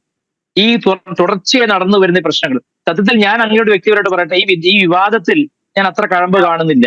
കാരണം ഈ വിവാദത്തിലൂടെ ഒളിച്ചു കടത്തപ്പെടുന്ന, ഒരുപാട് സ്മഗിൾ ചെയ്യപ്പെടുന്ന വിലക്കയറ്റം, രൂക്ഷമായ മറ്റ് പ്രതിസന്ധികൾ, ആരോഗ്യ മേഖലയിലെ വീഴ്ച, ഇതൊക്കെ ചർച്ച ചെയ്യാതെ പോകുന്ന വിഷയമാണ്. അപ്പൊ ഇതിനൊരു കുട പിടിക്കാൻ കൂടി ഈ വിഷയത്തെ CPM സമർത്ഥം ഉപയോഗിക്കുന്നുണ്ടെന്നാണ് എനിക്ക് തോന്നുന്നത്. BJP സംബന്ധിച്ച് ഒരു വിഷയമേ അല്ല. കാരണം BJP അല്ലെങ്കിൽ RSS ഉണ്ടായ കാലം മുതലേ അവർ വഴി വെക്കുന്നതാണ്. നിങ്ങൾ ഇന്ത്യയുടെ ത്രിവർണ്ണ പതാക ഉപയോഗിക്കുന്നില്ല, നിങ്ങൾ സെക്യുലറിസ്റ്റ് അംഗീകരിക്കുന്നില്ല, നിങ്ങൾ ഇന്ത്യയുടെ ഭൂപടം വലുതാക്കിയാണ് കാണിക്കുന്നത്, ഇതൊക്കെ അവർ തുറക്കപോലെ കേൾക്കുന്നതാണ്. പക്ഷെ ഇപ്പൊ ഈ വിഷയം കൊണ്ട് ഗുണം കിട്ടാൻ പോകുന്നത്, അല്ലെങ്കിൽ ഈ വിഷയം കൊണ്ട് ഏറ്റവും സൗഖ്യം അനുഭവിക്കുന്നത് പിണറായി വിജയനും അദ്ദേഹത്തിന്റെ രാഷ്ട്രീയ പാർട്ടിയുമാണ്. കാരണം അവർക്ക് മറച്ചു വെക്കാനുള്ള ഒരുപാട് വീഴ്ചകൾ, പ്രധാനമായിട്ടും ഡോക്ടർ ഹാരിസിനെ പോലുള്ള ആളുകൾക്ക് ഉന്നയിച്ച വിഷയങ്ങൾ നീറി നിൽക്കുമ്പോഴാണ് ഇത്തരം വിഷയങ്ങൾ മുന്നോട്ട് വരുന്നുള്ളത്. ശരിക്കും അപലപനീയം തന്നെയാണ്. ഈ തിങ്കളാഴ്ച വരുമ്പോൾ ആ കോടതി വീണ്ടും ഇത് കണക്കിലെടുക്കുമ്പോൾ മനസ്സിലാവും കുറച്ചുകൂടി ഇതിനെ വിളിച്ചതെന്ന് എനിക്ക് തോന്നുന്നു. റെജി ലൂക്കോസ്, CPMന്റെ ചട്ടുകമായി, CPMന്റെ ടൂളായി പ്രവർത്തിക്കുന്ന അനിൽകുമാർ എന്തുകൊണ്ടാണ് ഹൈക്കോടതിയിൽ മതചിഹ്നം ഏതാണ് എന്ന് വ്യക്തമായി പറയാതിരുന്നത്? എന്നോടാണോ? താങ്കളോട് തന്നെ. അല്ല, രജിസ്ട്രാർ അനിൽകുമാർ CPMന്റെ ചട്ടുകമാകത്ത് താങ്കളോടാണ് പറഞ്ഞത് അല്ലേ? അതിനകത്ത് തന്നെ ക്ലാരിഫൈ ചെയ്യട്ടെ അല്ലേ? അദ്ദേഹം ഉയർത്തിയ വിഷയം വളരെ റിലവന്റ് ആണ്. ഈ രാജ്യത്തെ ഭരണഘടനയ്ക്ക് വിധേയമായിട്ട് പ്രവർത്തിക്കേണ്ട ഒരു ഗവർണർ സുപ്രീം കോടതി 3 തവണ 2021 കൃത്യമായിട്ട് പറഞ്ഞിട്ടുണ്ട് അദ്ദേഹത്തിന്റെ അധികാരം എന്താണെന്നുള്ളത്. കൂടാതെ ഭരണഘടന അതിനു മുമ്പ് എഴുതി വെച്ചിട്ടുണ്ട്. ഒരു ഗവർണർ എന്ന് പറയുന്നത് അതാത് സംസ്ഥാന സർക്കാരുകളുടെ ശുപാർശ അനുസരിച്ച് പ്രവർത്തിക്കേണ്ട ഒരു സ്ഥാനമാണ് ഗവർണർ. പരിമിതമായ അധികാരം മാത്രമേ ഉള്ളൂ എന്നെല്ലാം 2021 അസന്നിഗ്ധമായിട്ട് സുപ്രീം കോടതി വിധിയുണ്ട്. കൂടാതെ കണ്ട് തമിഴ്നാട് ഗവർണർ കൊടുത്ത ഒരു ഹർജിയിൽ തമിഴ്നാട് ഗവർണറെ നിശ്ചിതമായിട്ട് കുറിച്ചുകൊണ്ട് ഈ വിധി സുപ്രീം കോടതി ആവർത്തിച്ചിട്ടുണ്ട്. അതിലുപരിയായിട്ട് ഇതൊരു പ്രത്യേക അജണ്ടയിൽ തന്റെ രാജ്ഭവനെ കാവ്യവൽക്കരിക്കാനുള്ള ഒരു ഗവർണർ ശ്രമത്തിനെതിരെ ആ അനിൽകുമാർ എന്ന് പറഞ്ഞ കേരള യൂണിവേഴ്സിറ്റി രജിസ്ട്രാർ എടുത്ത നടപടിയും കോടതിയിൽ അതിന് സ്റ്റേ കൊടുക്കണമെന്ന് ആവശ്യപ്പെട്ടത് ഒരു ബിഗ് സല്യൂട്ടോടുകൂടി നമുക്ക് അംഗീകരിക്കാൻ പറ്റുള്ളൂ. വാസ്തവത്തില് കോടതി ഇന്ന് അദ്ദേഹത്തിന്റെ ഡിമാൻഡ് താൽക്കാലികമായിട്ട് അത് സ്റ്റേ കൊടുത്തില്ല. അടുത്ത തിങ്കളാഴ്ച വിശദമായ റിപ്പോർട്ട് സമർപ്പിക്കാനായിട്ട് അഫിഡവിറ്റ് നൽകാനായിട്ട് കോടതി ആവശ്യപ്പെടണം. അപ്പൊ തീർച്ചയായിട്ടും തിങ്കളാഴ്ച കമ്മിങ് മൺഡേ അദ്ദേഹം ഡീറ്റെയിൽ ആയിട്ടുള്ള അഫിഡവിറ്റ് കോടതിയിൽ സമർപ്പിക്കും. അതിനുശേഷം കോടതി മതചിഹ്നം ഏതാണെന്നൊക്കെ വ്യക്തമാക്കും അല്ലേ? മതചിഹ്നത്തെ കുറിച്ച് അദ്ദേഹം വ്യക്തമാക്കേണ്ട കാര്യമില്ല. അതാണ് കോടതി ചോദിച്ചിരിക്കുന്നത്. കോടതി പറഞ്ഞത് അതിൽ ഒരു ക്ലാരിറ്റി വേണം, ഏതാണ് മതചിഹ്നം. മാത്രമല്ല പ്രകോപനപരമായിട്ടുള്ള എന്ത് ചിഹ്നമാണ് അവിടെ പ്രദർശിപ്പിച്ചത് എന്ന് കോടതി എടുത്തു ചോദിച്ചിട്ടുണ്ട്. അതിനൊക്കെ വിശദീകരണം കൊടുക്കണ്ടേ? അല്ല, അദ്ദേഹത്തിന് കൊടുക്കാൻ അത് കൊടുക്കൂല്ലോ, എന്ത് സംശയം. കോടതി ചോദിക്കേണ്ടതാണ്. അത് അദ്ദേഹത്തിന്റെ ക്ലാരിഫിക്കേഷൻ, അദ്ദേഹത്തിന്റെ എക്സ്പ്ലനേഷൻ എന്താണ്, സ്വാഭാവികമായിട്ട് അദ്ദേഹം കൊടുക്കും. അദ്ദേഹം തിങ്കളാഴ്ച കൊടുക്കും. ഇന്ത്യയെ കാവ്യവൽക്കരിക്കാനുള്ള ശ്രമം, ഭാരതാംബ എന്ന് പറയുന്ന 1872 ഒരു ബംഗാളി ചിത്രകാരൻ ജയിച്ചത് ഇന്ത്യയുടെ എന്താ പറയുക, ഇന്ത്യയുടെ ഔദ്യോഗിക ചിഹ്നമാണെന്നോ അല്ലെങ്കിൽ പടമാണെന്നോ ചിത്രമാണെന്നൊക്കെ പറഞ്ഞ് അവതരിപ്പിക്കുക എന്ന് പറഞ്ഞാൽ ഈ രാജ്യത്തിന്റെ ചരിത്രത്തോട് കാണിക്കുന്ന ഏറ്റവും വലിയ അവഹേളനമാണ്. ഈ രാജ്യം ഏതെങ്കിലും മതത്തിന്റെ കീഴിൽ പ്രവർത്തിക്കുന്ന ഒരു രാജ്യമോ, അതാണ് ഈ രാജ്യത്തിന്റെ ഏറ്റവും വലിയ സമ്പന്നത എന്ന് പറയുന്നത്, നാനാത്വത്തിൽ ഏകത്വം എന്നുള്ളതാണ്. അപ്പൊ അതിനെ അക്രീകരിച്ചുകൊണ്ട് മൃഗീയ ഭൂരിപക്ഷം കിട്ടുവാണെങ്കിൽ തങ്ങളുടെ രാജ്യത്തെ ഭരണഘടനയെ മാറ്റി ഒരു ഹിന്ദുത്വ രാജ്യം പ്രഖ്യാപിക്കുന്നത് പരസ്യമായിട്ട് പറഞ്ഞ രാഷ്ട്രീയ പ്രസ്ഥാനം ഇപ്പോൾ ഗവർണർമാരിലൂടെ അടിച്ചേൽപ്പിക്കാൻ ശ്രമിക്കുന്നതിനെതിരെ കേരള യൂണിവേഴ്സിറ്റി രജിസ്ട്രാർ ബഹുമാനപ്പെട്ട ഗവർണറുടെ അവിടുത്തെ സെനറ്റ് ഹാളിൽ നടന്നൊരു പരിപാടിയിൽ അത് പാടില്ല എന്ന് അദ്ദേഹം നിർദ്ദേശം കൊടുത്തത് വളരെ സ്വാഗതാർഹമായ കാര്യം കേരളത്തെ പോലെ സംബന്ധിച്ചിടത്തോളം. പ്രത്യേകിച്ച് അത് ഇന്ത്യക്ക് ഒരു മാതൃകയാണ്. ആ നിലപാടിൽ നിന്ന് ഒരു കാരണവശാലും രജിസ്ട്രാർ പുറകോട്ട് പോകുമെന്ന് എനിക്ക് തോന്നുന്നില്ല. പിന്നെ വൈസ് ചാൻസലർ നിർദ്ദേശപ്രകാരമാണ് രജിസ്ട്രാർ അന്ന് ഈ പരിപാടി റദ്ദാക്കണം എന്ന ഉത്തരവ് നൽകിയത്. വൈസ് ചാൻസലർ റെജി ലൂക്കോസ്, ഒരു സർവകലാശാലയെ സംബന്ധിച്ചിടത്തോളം വൈസ് ചാൻസലറുടെ റോൾ എന്താണ്, രജിസ്ട്രാറുടെ റോൾ എന്താണ് എന്നൊക്കെ കൃത്യമായി അത് വ്യവസ്ഥ ചെയ്തിട്ടുണ്ട്, അത് എഴുതി വെച്ചിട്ടുണ്ട് അല്ലേ? അപ്പോൾ വൈസ് ചാൻസലറോട് ആലോചിക്കാതെ സ്വന്തം നിലയ്ക്കൊരു തീരുമാനം എടുക്കുന്നു. അത് മാത്രമല്ല ചാൻസലർ കൂടിയാണ് ഗവർണർ. അദ്ദേഹം സർവകലാശാലയുടെ സെനറ്റ് ഹാളിലേക്ക് കടന്നു വരുമ്പോൾ കൊടുക്കേണ്ട ഒരു ബഹുമാനമുണ്ട്, ആദരവുണ്ട്. അപ്പോൾ ഇന്ന് ഹൈക്കോടതിയും പറഞ്ഞ അതാണ്, അദ്ദേഹത്തോട് അനാദരവ് കാണിച്ചു, ഗവർണറോട് അനാദരവ് കാണിച്ചു എന്നുള്ളത് അത് വ്യക്തമല്ലേ? അല്ല, രജിസ്ട്രാർക്ക് അധികാരമില്ല. രജിസ്ട്രാർ എടുക്കുന്ന എല്ലാ തീരുമാനങ്ങളും വൈസ് ചാൻസലറോട് ആലോചിച്ചിട്ട് വേണമെന്നുള്ള ഒരു നിയമം യൂണിവേഴ്സിറ്റികളിൽ എഴുതി വെച്ചിട്ടുണ്ടോ? അദ്ദേഹത്തിന് അവിടുത്തെ സെനറ്റ് ഹാളല്ല അതുപോലത്തെ ഹാളുകൾ പിന്നെ അവിടുത്തെ പ്യൂണിനും CPM മെമ്പർഷിപ്പ് ഉണ്ടെങ്കിൽ എന്ത് കാണിക്കാലോ? റെജി ലൂക്കോസ്, എനിക്ക് മനസ്സിലാകാത്ത ഒരു കാര്യമാണത്. ഇപ്പൊ നോക്കൂ, വൈസ് ചാൻസലർ ഒരു മിനിറ്റ് വൈസ് ചാൻസലർക്ക് കത്ത് കൊടുക്കരുതെന്ന് നിയമമല്ല. അങ്ങനെയില്ല. അല്ല, വൈസ് ചാൻസലർ രജിസ്ട്രാറെ സസ്പെൻഡ് ചെയ്തു. പിറ്റേ ദിവസം കാണാം ഈ രജിസ്ട്രാർ, ഞാൻ നേരത്തെ ഇവിടെ പറഞ്ഞു, നമ്മുടെ SFI കിങ്കരന്മാർ, അതുപോലെ സിൻഡിക്കേറ്റിലെ ഇടത് സിൻഡിക്കേറ്റ് അംഗങ്ങളുണ്ടല്ലോ, അവരുടെ പിന്തുണയോടുകൂടി അവരുടെ സഹകരണത്തോടെ എല്ലാ സംരക്ഷണയിലും അദ്ദേഹം വീണ്ടും അവിടെ വന്നിരിക്കുകയാണ്, ആ കസേരയിൽ ഇരിക്കുകയാണ്. ഒരു ഉളുപ്പ് പോലും ഇല്ല അദ്ദേഹത്തിന്. സർവകലാശാല വൈസ് ചാൻസലറാണ് സസ്പെൻഡ് ചെയ്തത്.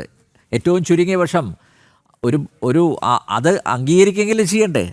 അദ്ദേഹം കോടതിയിൽ പോട്ടെ, കോടതിയിൽ പോയി അദ്ദേഹത്തിൻ്റെ വാദങ്ങൾ നിരത്തട്ടെ, അദ്ദേഹത്തിന് തിരിച്ചു വരാം. സസ്പെൻഷൻ, ആ ഒരു നടപടി അത് അംഗീകരിക്കുക എന്ന് പറയുന്ന ഏറ്റവും ഒരു ചുരുങ്ങിയൊരു മര്യാദയാണ്. അതുപോലും കാണിക്കാത്ത രജിസ്ട്രാർ, മുൻ രജിസ്ട്രാർ, അദ്ദേഹം എന്ത് സന്ദേശമാണ് നൽകുന്നത്? അല്ല, ഇദ്ദേഹത്തിന്റെ ബഹുമാനപ്പെട്ട കേരള രാജേന്ദ്ര അദ്ദേഹത്തിന്റെ മുൻഗാമി ഒരു അർലേക്കർ സാറിന്റെ മുൻഗാമി ഒരു ഗവർണറുടെ ഉണ്ടായിരുന്നു, ആരിഫ് മുഹമ്മദ് ഖാൻ എന്ന പേര്. പല വള്ളത്തെ ചവിട്ടി പല വഞ്ചികളിൽ ഊന്നി അവസാനം BJP-യിൽ വന്ന് സ്ഥാനം കിട്ടാൻ വേണ്ടി വന്ന അദ്ദേഹം 9ഓളം സംസ്ഥാനത്തെ വൈസ് ചാൻസലർമാരെ പിരിച്ചുവിട്ടുകൊണ്ടും അതുപോലെ തന്നെ കാവ്യവൽക്കരണത്തിന് വേണ്ടി അദ്ദേഹം കുറെ ശ്രമിച്ചു, സുഖിപ്പിക്കാൻ വേണ്ടിയിട്ട്. പക്ഷെ ബഹുമാനപ്പെട്ട ഹൈക്കോടതി സ്റ്റേ ചെയ്തു. അന്ന് ഹൈക്കോടതി പറഞ്ഞ ഒരു പരാമർശം അനിൽ നമ്പ്യാരുടെ കാതുകളിൽ കേട്ടിട്ടുണ്ടായിരിക്കും, അല്ലെങ്കിൽ പാനലിസ്റ്റുകൾ കേട്ടിട്ടുണ്ടായിരിക്കുന്നത് ഞാൻ വിചാരിക്കുന്നത്. അദ്ദേഹത്തിന്റെ വേർതിരികളൊന്നും ഹൈന്ദവൽക്കരിക്കാൻ, കാവ്യവൽക്കരണത്തിനാണോ ഒരു ഗവർണർ കേരളത്തിൽ വന്നിരിക്കുന്നത് ചോദിക്കേണ്ട ഗതികേടിലേക്ക് അദ്ദേഹം എത്തി. അദ്ദേഹത്തിന്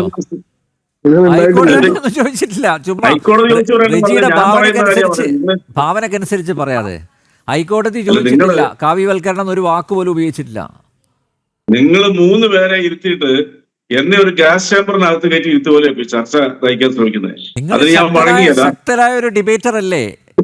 ഏത് ചോദ്യം അല്ല, വന്നാലും ഇത് അതിനെ കേൾക്കൂ. ഞാൻ പറഞ്ഞു പ്രതിരോധിക്കണം, നേരിടണം. പൂർത്തീകരിക്കുന്നതിന് മുമ്പ് നിങ്ങളൊരു വാക്കെ പിടിച്ചിങ്ങനെ പറയുകയാണെന്നുണ്ടെങ്കിൽ പിന്നെ ഞാനെന്തിനാ ചർച്ചയ്ക്ക് ഇരിക്കുന്നത്? അല്ല എനിക്കറിയാൻ പറ്റില്ല. റെജി, സാഫ്രണൈസേഷൻ എന്ന് പറയുന്ന താങ്കൾ ഇപ്പൊ ഇങ്ങനെ ഈ ഒരു ചോദ്യം വാക്ക് ശരി, താങ്കൾ ഉപയോഗിച്ചിട്ടുണ്ടോ? കണ്ടിന്യൂ. ഞാനെന്താ ബഹിഷ്കരിക്കുന്നില്ല, അവരോട് ചോദിക്കുക.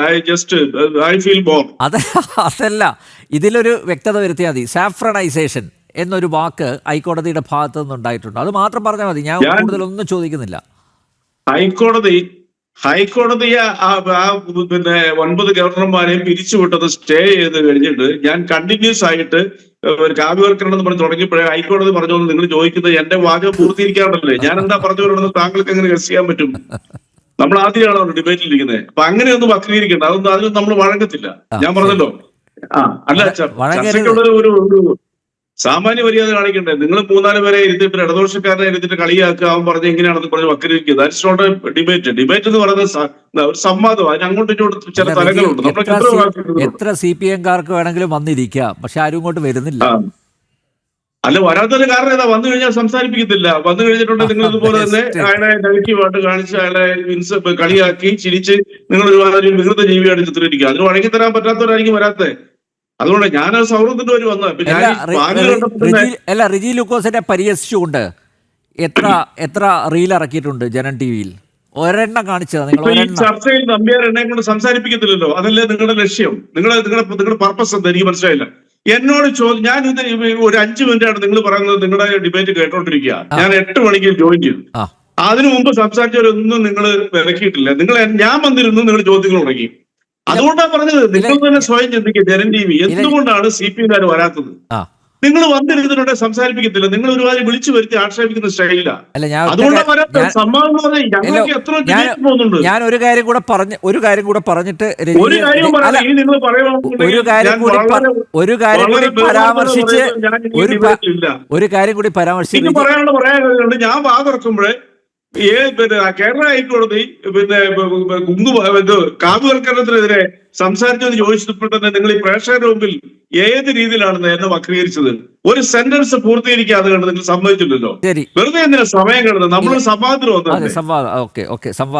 അതിന് ആ ഒരു മര്യാദ കാണിക്കുക. ഈ ഇരിക്കുന്ന ആർക്കെങ്കിലും ഞാൻ പറഞ്ഞത് എടുക്കാൻ പറ്റുമോ? കാവ്യവൽക്കരണം എന്ന് ഞാൻ തുടങ്ങിയപ്പോഴും ഹൈക്കോടതി ചോദിച്ചൊന്നായി. ഒരു സെന്റൻസ് കംപ്ലീറ്റ് ചെയ്ത് നിങ്ങൾ സമ്മതിച്ചു. നിങ്ങളുടെ ലക്ഷ്യം എന്താ? എന്നെയൊക്കെ അത്യാവശ്യം ഈ ആൾക്കാർക്ക് അറിയാമല്ലോ ഞാൻ എങ്ങനെ പറയണം. ഞാൻ ഇടതുപക്ഷത്തിന് അനുകൂലമായിട്ടേ പറയത്തുള്ളൂ. ഞാൻ ഒരു ശക്തനായ ഇടതുപക്ഷക്കാരനും CPM-കാരനുമാണ്. അപ്പൊ അതാണ് നിങ്ങൾ മനസ്സിലാക്കേണ്ടത്. ഇവിടെ ഇപ്പൊ സംഭവിച്ചിരിക്കുന്നത് എന്താ? ഇവിടെ ഞാൻ നിങ്ങളോട് തുടക്കത്തിലേ പറഞ്ഞില്ല, ഒരു ഗവർണറെ ഒരു കാര്യം പറയും. ഗവർണർ പദവി എന്ന് പറയുന്നത് കൊളോണിയലിസത്തിന്റെ ഒരു അവശിഷ്ടമാണ്.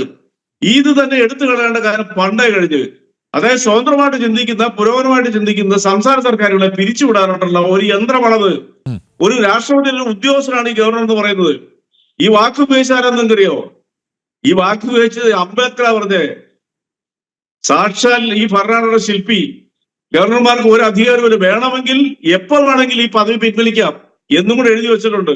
ഈ രാജ്യത്ത്, ഈ സംസ്ഥാനത്ത് വന്നിട്ട് ഇപ്പോൾ ഇവിടെ കാവ്യവൽക്കരണത്തിനും അതുപോലെ തന്നെ ഇതുപോലത്തെയുള്ള വിചിത്രമായ കാര്യങ്ങളൊക്കെ ചെയ്യുന്നതിന് അദ്ദേഹത്തിനെ പോലെ, അദ്ദേഹം ഗോവയിലെ സ്പീക്കർ ആയിരുന്നു, വളരെ പാരമ്പര്യമുള്ള ആളാണ്, ഒരു RSS പ്രോഡക്റ്റുമാണ്. ഇങ്ങനെ ഒരിക്കലും ചെയ്യാൻ പാടില്ലായിരുന്നു. അദ്ദേഹത്തിനോട് ആദ്യകാലങ്ങളിൽ CPM എടുത്ത നിലപാടെന്തായിരുന്നു? ഇവിടുത്തെ രാഷ്ട്രീയ കക്ഷികൾ വളരെ സൗഹാർദ്ദപരമായിട്ട് നീങ്ങുന്ന ഒരു ഗവർണർ ആയിരുന്നു ഫീലിംഗ്സ് ഉണ്ടായി. വെറുതെ എന്തിനാ ഈ കേരളം പോലൊരു സംസ്ഥാനം ഇതൊക്കെ ചെലവാന്ന് തോന്നുന്നുണ്ടോ? അനിൽ നമ്പ്യാർ മറുപടി പറഞ്ഞു, കേരളത്തിൽ ഒരു കാവ്യവൽക്കരണത്തിന് ഇന്ത്യയുടെ ചരിത്രത്തെ പോലും വക്രീകരിച്ചുകൊണ്ട് ഈ രാജ്യത്തിന്റെ പാരമ്പര്യത്തെയും ശ്രേഷ്ഠമായിട്ടുള്ള സംസ്കാരത്തെയും വക്രീകരിച്ചുകൊണ്ട് ഈ രാജ്യത്തെ കാവ്യവൽക്കരണം ശ്രമിച്ചിട്ടുണ്ട്. കേരളത്തിൽ വില പോകുന്ന നമ്പ്യാർക്ക് തോന്നുന്നുണ്ടോ? അത് പോകത്തില്ല, അത് ഒരിക്കലും നടക്കത്തില്ല. കേരളം ഏത് രീതിയിൽ പ്രതികരിച്ചാലും അതിനോട് അംഗീകരിക്കത്തില്ല. ഈ അഹങ്കാരം, ഈ അഹന്ത, അതായത് ഞങ്ങൾ പിന്നെ തീരുമാനിക്കും ഇവിടെ എന്ത് നടക്കണം എന്നുള്ള ആ അഹംഭാവം, അഹന്ത, അഹങ്കാരം, ഇതൊക്കെ അവസാനിപ്പിക്കാനാണ് ചിലർ വന്നിരിക്കുന്നത്. അതിനെ പോസിറ്റീവായിട്ട് എടുക്കണം. അല്ലാതെ നോക്കൂ എന്തൊരു ധാർഷ്ട്യമാണ് കാണിക്കുന്നത്. ഞാൻ പറഞ്ഞു താങ്കളോട് ഞാൻ നേരത്തെ പറഞ്ഞു, അതായത് സർവകലാശാല വൈസ് ചാൻസലർ രജിസ്ട്രാറെ സസ്പെൻഡ് ചെയ്യുന്നു. അദ്ദേഹം അടുത്ത ദിവസം തൊട്ട് ഓഫീസിൽ വരാൻ പാടില്ല. അതല്ല മര്യാദ. അപ്പം നിങ്ങൾക്ക് എന്തു ആവാം, എന്ത് തോന്നിയാസം കാണിക്കാം, ആരും ചോദ്യം ചെയ്യാൻ പാടില്ല. ഇനിയിപ്പോൾ കോടതി പറഞ്ഞിട്ടുണ്ട്, അദ്ദേഹത്തിൻ്റെ സസ്പെൻഷന് സ്റ്റേ പോലും കൊടുത്തിട്ടില്ല. നാളെ തൊട്ട് എന്തെങ്കിലും അദ്ദേഹത്തിൽ മര്യാദ അവശേഷിക്കുന്നുണ്ടെങ്കിൽ നാളെ തൊട്ടെങ്കിലും വരാതിരിക്കുക. പക്ഷേ നാളെയും ഒരു പക്ഷേ ഇദ്ദേഹം അവിടെ എത്തും, വീണ്ടും ഭരണഘടന കൊടുത്ത് സ്വീകരിക്കും, അതൊക്കെയാണല്ലോ നടക്കുന്നത്. അപ്പോൾ CPM വിചാരിക്കുന്നത് കേരളത്തിലെ സർവകലാശാലകളിൽ നടക്കാൻ പാടുള്ളൂ. അത് എവിടുത്തെ ന്യായമാണ് റിജി ലൂക്കോസേ? രണ്ടും പേര് പറഞ്ഞില്ലേ, അഹംഭാവത്തിനും അഹന്തയ്ക്കും പിന്നെ അത് കുറയ്ക്കാൻ വേണ്ടിയിട്ടാണ് ഈ ഗവർണർ വന്നിരിക്കുന്നത്. 100%. അത് നിങ്ങൾ കേരളത്തിലെ ജനങ്ങളോടുള്ള വെല്ലുവിളിയാണ് നടത്തിയിരിക്കുന്നത്. കേരളത്തിലെ പൊതുസമൂഹമാണ് ഈ സർക്കാരിനെ ഇവിടെ കൊണ്ട് ഇരുത്തിയിരിക്കുന്നത്. അല്ലാതെ ആന്ധ്രാപ്രദേശിൽ നിന്ന് തമിഴ്നാട്ടിൽ നിന്ന് ഇവിടെ ആളെ ഇറക്കി വോട്ട് ചെയ്തല്ലേ കേരള സർക്കാർ ഇവിടെ ഇപ്പൊ അധികാരത്തിൽ 2ാം പ്രാവശ്യം വരുന്നത്. അതാ പറഞ്ഞ നിങ്ങളുടെ ഈ ജാടയും ഈ അഹംഭാവമാണ് കേരളത്തിലെ ജനങ്ങൾ നിങ്ങൾക്ക് വേരുറപ്പിക്കാനുള്ള അവസരം തരാൻ തന്നെ കാരണം. നിങ്ങൾ ജനാധിപത്യത്തിൽ വിശ്വസിക്കാത്തവരാണ്. നിങ്ങൾ ശരിക്കും പറയുന്നത് ഗോഡ്സെയുടെ മാർഗങ്ങൾ സ്വീകരിക്കാനായിട്ട് ബെമ്പിക്കൊണ്ടിരിക്കുന്ന ആൾക്കാരാണ് നിങ്ങൾ. അതുകൊണ്ടാണ് ഈ കേരളം പോലെ സംസ്ഥാനത്ത് ഒരു തരത്തിൽ ഇതിന് ഒരു ബേസ് ഉണ്ടാകാതിരിക്കാനുള്ള കാരണം. എല്ലാ എന്ത് പറഞ്ഞാലും ജാതിയുടെയും മതത്തിന്റെ പേര് സംസാരിക്കുക. കേരളത്തിലെ ജനങ്ങൾ തള്ളിക്കളഞ്ഞില്ലേ? ഏറ്റവും വലിയ ഒടുവിലത്തെ ഉദാഹരണം പറയാം, ഇന്നും പേര് കേട്ടോളൂ. നിലമ്പൂർ തെരഞ്ഞെടുപ്പ് നടന്നില്ലേ? നിങ്ങൾ അവിടെ ആരെല്ലാം ഇറക്കി? ക്രിസ്ത്യൻ വോട്ട് പിടിക്കാൻ ക്രിസ്ത്യാനി ഇറക്കി, ഹിന്ദു വോട്ട് പിടിക്കാൻ ഹിന്ദുവിനെ ഇറക്കി, എന്തെല്ലാം ഇറക്കി. ഓരോ വോട്ട് നിങ്ങൾക്ക് അവിടുന്ന് കൂടുതൽ കിട്ടിയോ? ഈ പറയുന്ന സമൂഹത്തിന്റെ അടുത്തുനിന്ന് കിട്ടിയോ? നിങ്ങളുടെ സങ്കല്പങ്ങൾ വോട്ട് കൂടുതൽ കിട്ടിയെന്നോ? ആകെ വോട്ട് കൂടിയത് BJP സ്ഥാനാർത്ഥിക്ക് മാത്രമാണ്. BJP കൂടിയത് 5 വർഷം കൊണ്ട് വോട്ട് എത്ര പോയി? 14,500 വോട്ട് അങ്ങോട്ട് പോയി. നിങ്ങളുടെ കൂടെ ഉണ്ടായിരുന്ന നിങ്ങളുടെ സഹോദര തുല്യമായിട്ടുള്ള ഘടകകക്ഷിയുടെ വോട്ട് എവിടെ പോയി? 4,300 വോട്ട്, 10,600 വോട്ട് പിടിച്ചതല്ലേ 2016 എവിടെ പോയി? നിങ്ങളുടെ ഈ സമീപനത്തിനുള്ള മറുപടി, ചുട്ട മറുപടിയാ നിങ്ങൾക്ക് നിലമ്പൂര് തന്നത്. നിങ്ങൾ നാണം കെട്ടുപോയില്ലേ? നിങ്ങളുടെ നേതാക്കന്മാര് പത്തി മുടക്കിയില്ലേ? മാളത്തിൽ വിളിച്ചില്ലേ? മറുപടി ഉണ്ടോ? ഇതാ പറയണത്. നിങ്ങൾ ശ്രദ്ധിക്കേണ്ട ചില കാര്യങ്ങളാണ്. ഞാൻ ഉള്ളിൽ സെക്കുലറിസം ആദ്യം മനസ്സിൽ വെക്കണം. അതാണ് നിങ്ങൾ ചെയ്യേണ്ടത്. ഇപ്പൊ തന്നെ ഒരു പുതിയ തീരുമാനം വരുന്നുണ്ട്. ഞാൻ അതങ്ങ് പറയാം. തീരുമാനമല്ല, അഭിപ്രായം പറഞ്ഞു മന്ത്രി. പ്രാർത്ഥനകൾ സ്കൂളുകളിൽ വേണ്ട. ഞാൻ എന്നോട് യോജിക്കുന്ന ആളാ. ഒരു കാരണവശാലും പാടില്ല. വീട്ടിൽ നിന്ന് പ്രാർത്ഥിക്കട്ടെ. നീ ഭക്തി മൂക്കുവാണെങ്കിൽ വീട്ടിൽ തിരിച്ചു വന്നിട്ട് പ്രാർത്ഥിച്ചോട്ടെ. വിവിധ ജാതി മതങ്ങൾ ജീവിക്കുന്ന കേരളത്തിൽ ഏതെങ്കിലും ഒരു മതത്തിന്റെ പ്രാർത്ഥന നടത്തി മറ്റു കുട്ടികളുടെ മനസ്സിലേക്ക് വിഷങ്ങളെല്ലാം കുത്തിവെക്കേണ്ടത് പിൻവലിക്കണം. നിങ്ങൾ അതൊന്നും ചർച്ച ചെയ്യുന്നില്ല. നിങ്ങൾക്ക് അതിനുള്ള ധൈര്യമില്ല. നിസ്കരിക്കാമോ? എന്തിനാണ് അനിന്തമ്പയാര് നല്ല രീതിയിൽ ഞാൻ പറയുമ്പോൾ ഇങ്ങനത്തെ നിസ്കരിക്കാൻ പോയിട്ട് നിസ്കരിക്കാൻ സ്ഥലം വേണമെന്ന് പറഞ്ഞ മൂവാറ്റുപുഴ വിദ്യാലയത്തിൽ ആരാണ് അത് പിൻവലിക്കാനായിട്ടുള്ള പ്രേരണ കൊടുത്തത്? ശക്തമായ എതിർത്തില്ലേ ഞങ്ങളുടെ പുരോഗമന ചിന്താധികാര്? 2 ചർച്ചകൾ ഞാൻ പങ്കെടുത്ത. അത് ഈ കേരളം അംഗീകരിച്ചോ? സൂമ ഡാൻസ് പാടില്ല എന്ന് പറഞ്ഞ ഭ്രാന്തന്മാര് കേരളത്തിലില്ലേ? കേരളത്തിലെ പൊതുസമൂഹം ഉണർന്നില്ലേ? എല്ലാ മതത്തിലും ജാതിയിലും പെട്ടവര് അത് നടക്കിയാലേ കേരളത്തിൽ എന്ന് പറഞ്ഞോണ്ട് അത് വലിയ സൂചനയാ. കേരളത്തിൽ ഇതുപോലത്തെ വർഗീയവാദികൾ വിളയാടാനായിട്ട് തങ്ങളുടെ കട കൂട്ടിപ്പോവും. മനുഷ്യൻ വിവരം ഉണ്ടായി കഴിഞ്ഞാൽ ഇത് ഭയന്നിട്ടാ, പ്രത്യേകിച്ച് പുതിയ തലമുറ ഈ കച്ചവടക്കാർ ഇറങ്ങിയത്. ഇപ്പൊ ഞാനൊരു ദുബായ് റേഡിയോയിൽ അതിന് കമന്റ് കഴിച്ചിട്ടാണ് ഇവിടെ വന്നിരിക്കുന്നത്. അതൊക്കെ കേരളം മാറിക്കഴിഞ്ഞു. കേരളത്തിന്റെ ജാതി മതങ്ങളുടെ പേരിലൊന്നും ഒരു ആളെ പോലും കേരളത്തിൽ കിട്ടത്തില്ല. നിങ്ങൾ അത് ചിന്തിക്കൂ. നല്ല രീതിയിലുള്ള രാഷ്ട്രീയ പ്രവർത്തനം നടത്തുക. അതാണ് അതിന്റെ ഭംഗി എന്ന് പറയുന്നത്. എന്നോട് ഇരിക്കുന്നവര് ഉള്ളിൽ സമ്മതിക്കും. സൂമ ഡാൻസിനെ പൊളിച്ചടുക്കിയില്ലേ? പാടില്ല എന്ന് തിട്ടൂരം കൊടുത്തവർക്ക് അവര് പറയുന്നതനുസരിച്ച് വിദ്യാഭ്യാസ മേഖല മാറ്റണമെന്ന് പറയാനായിട്ട് കേരളത്തിലെ മുഴുവൻ ജനങ്ങൾ ഒറ്റക്കെട്ടായിട്ട് വന്നില്ല. അവസാനം സുല്ലടിച്ചില്ലേ അവര്? അതാണ് കേരളം. നിങ്ങൾ മനസ്സിലാക്കേണ്ടത്. അപ്പൊ ആ കേരളത്തിൽ വന്നുകൊണ്ട് കാവ്യവൽക്കരണത്തിനും വൺ ഇലക്ഷൻ ഏകീകൃത സിവിൽ കോഡ് നടപ്പാക്കുന്നതും ഒക്കെ പറഞ്ഞു വരുന്നവരെ കേരളം കേരളം ജിഫ്രി തങ്ങളെ കാണുമ്പോ കവാത്ത് മറക്കും. ഞങ്ങളൊന്നും കവാത്ത് മറക്കത്തില്ല. അതൊക്കെ നിങ്ങളെ പോലുള്ളവരെ മറക്കത്തുള്ളൂ. ആവശ്യമനുസരിച്ചുള്ള അഡ്ജസ്റ്റ്മെന്റ് നടത്താനായിട്ട് ഞങ്ങൾ നടത്തുന്നില്ല. തെരഞ്ഞെടുപ്പ് വരുമ്പോ അതിനെ കൂട്ടുപിടിക്കും. ഞങ്ങൾ ഒരു ജാതിമതി ഭ്രാന്തന്മാരുടെ വോട്ട് വേണ്ട, ഞങ്ങൾക്ക് വർഗീയവാദിയുടെ വോട്ട് വേണ്ടാത്ത തെരഞ്ഞെടുപ്പിന്റെ പ്രഖ്യാപന സ്ഥാനാർത്ഥിത്വം പ്രഖ്യാപിച്ചപ്പോൾ സ്ഥാനാർത്ഥിയുണ്ട് എം സ്വരാജ് അഭിമാനിക്കുന്നു. അത് പ്രവൃത്തി കൂടെ കാണിക്കണം. മദനിയുടെ പാർട്ടിയുടെ വോട്ട് വാങ്ങിയിട്ട് പറയാണ് ഞങ്ങൾ വർഗീയതക്കെതിരെയാണ്, മതഭ്രാന്തിനെതിരെയാണ്. അബ്ദുൽ നാസർ മദനിയുടെ PDP എന്ന് പറഞ്ഞ പാർട്ടി ഇപ്പോൾ ഒരു മതപാർട്ടിയാണ്. നിങ്ങളോട് ആരാ പറഞ്ഞത്? നിങ്ങൾക്ക് തെളിയിക്കോ? അല്ല, വിശുദ്ധമായ ഒരു പാർട്ടിയാണ്. അപ്പൊ നിങ്ങൾക്ക് ജമാഅത്തെ ഇസ്ലാമിയുടെയും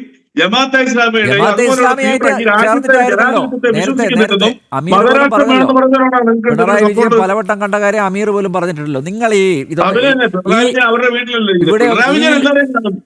ഈ പിണറായി വിജയൻ ലോകത്തൊന്നും അല്ലേ റെജി ലൂക്കോസ് ജീവിക്കുന്നത്? Yes, മതനേതാക്കന്മാരെ നമുക്ക് ജനാധിപത്യത്തിന് ആവശ്യമില്ല. നമുക്ക് ചർച്ചയിലേക്ക് വരാം. കാട് ചർച്ചയിലേക്ക് തന്നെയാണ് കാട് നിങ്ങൾ പറയുന്ന കാട് കാര്യങ്ങൾ കയറിപ്പോകുന്നു. എന്തായാലും റെജി ലൂക്കോസിന്റെ നിലപാട് ഇതാണ്. അതായത് കാടൊന്നും കയറിയിട്ടില്ല.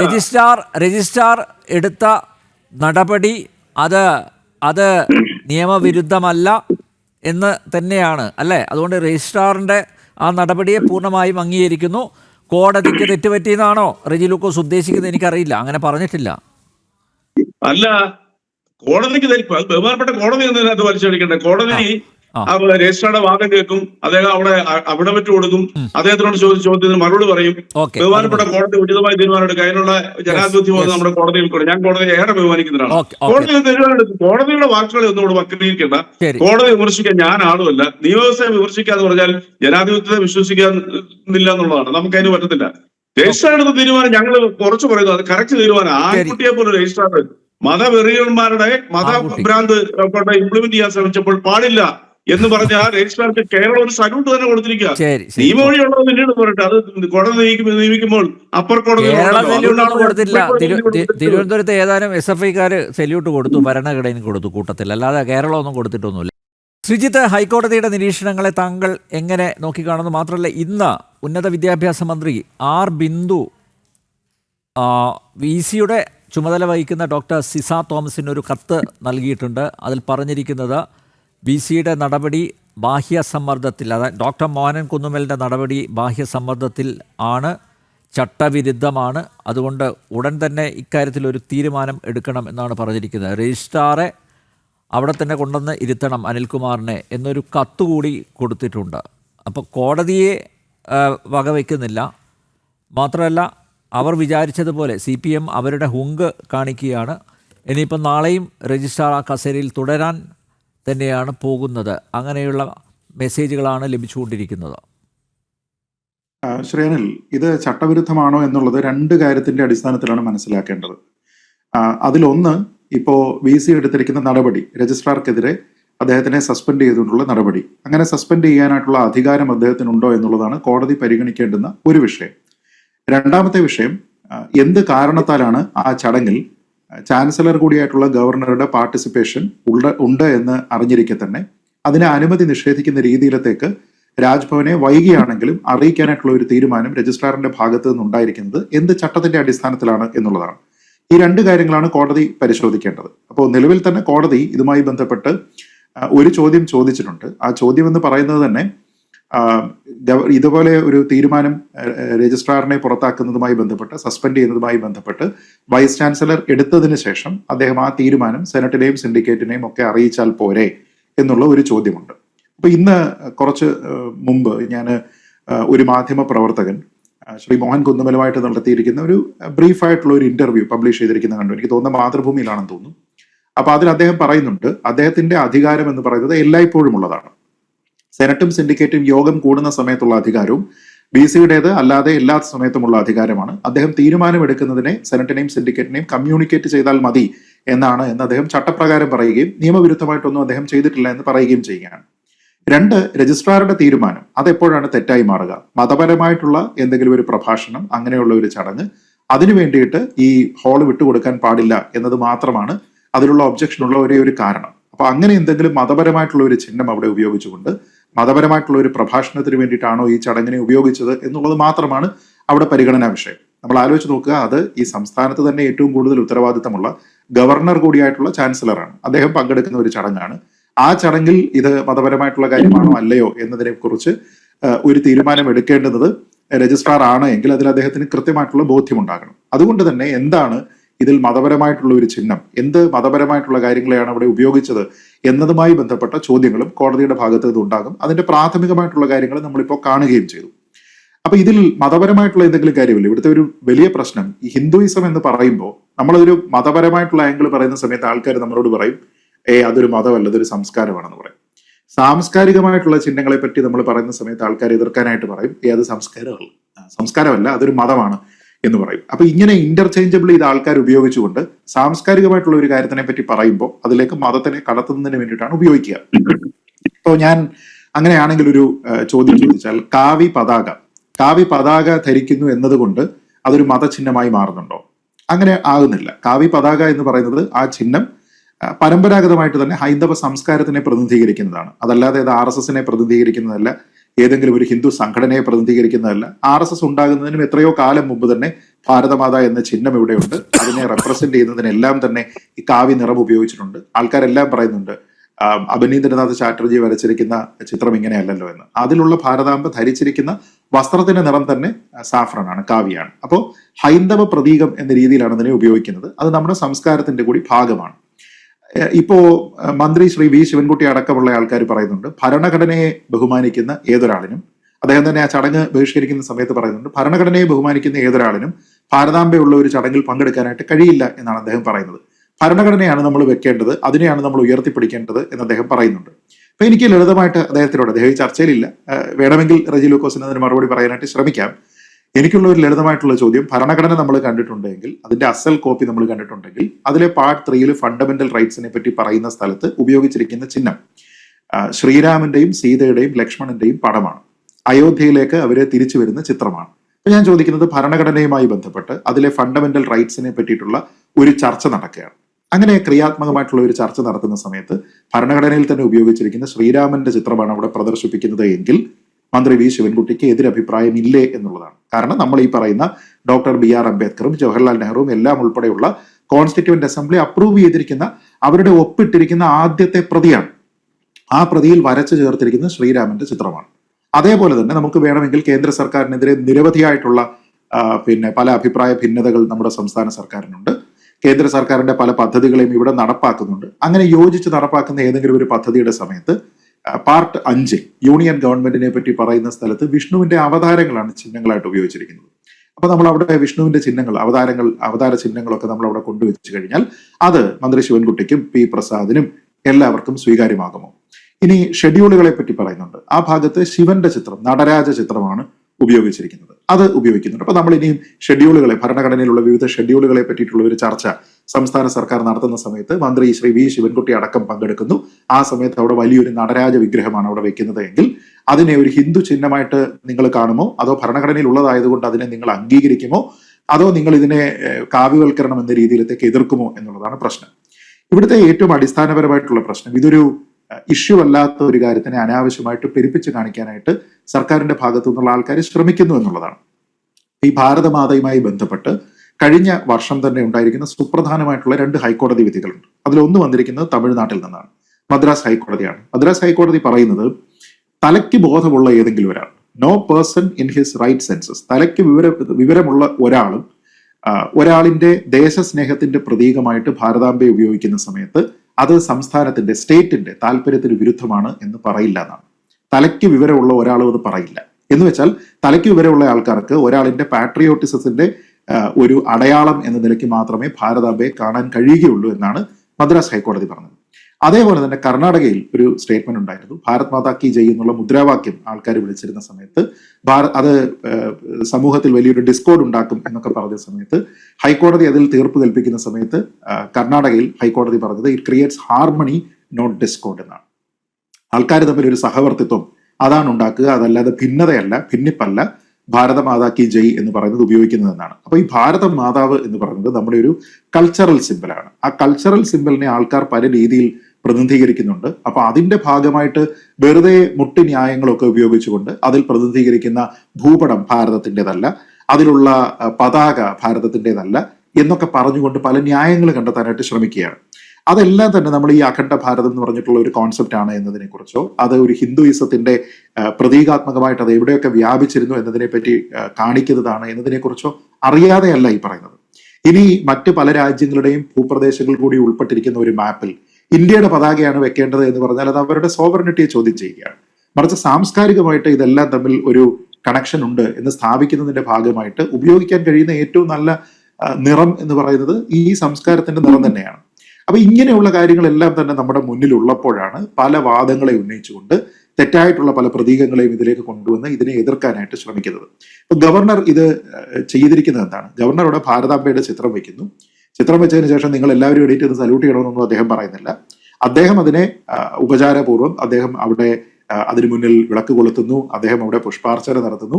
ഭാരത മാതാവ് എന്ന് പറയുന്നത് നമ്മുടെ രാജ്യത്തിനെ കൂടി പ്രതിനിധീകരിക്കുന്ന, നമ്മുടെ സംസ്കാരത്തിനെ കൂടി പ്രതിനിധീകരിക്കുന്ന ഒരു ബിംബത്തിനെ അദ്ദേഹം റെസ്പെക്ട് ചെയ്യുകയാണ്.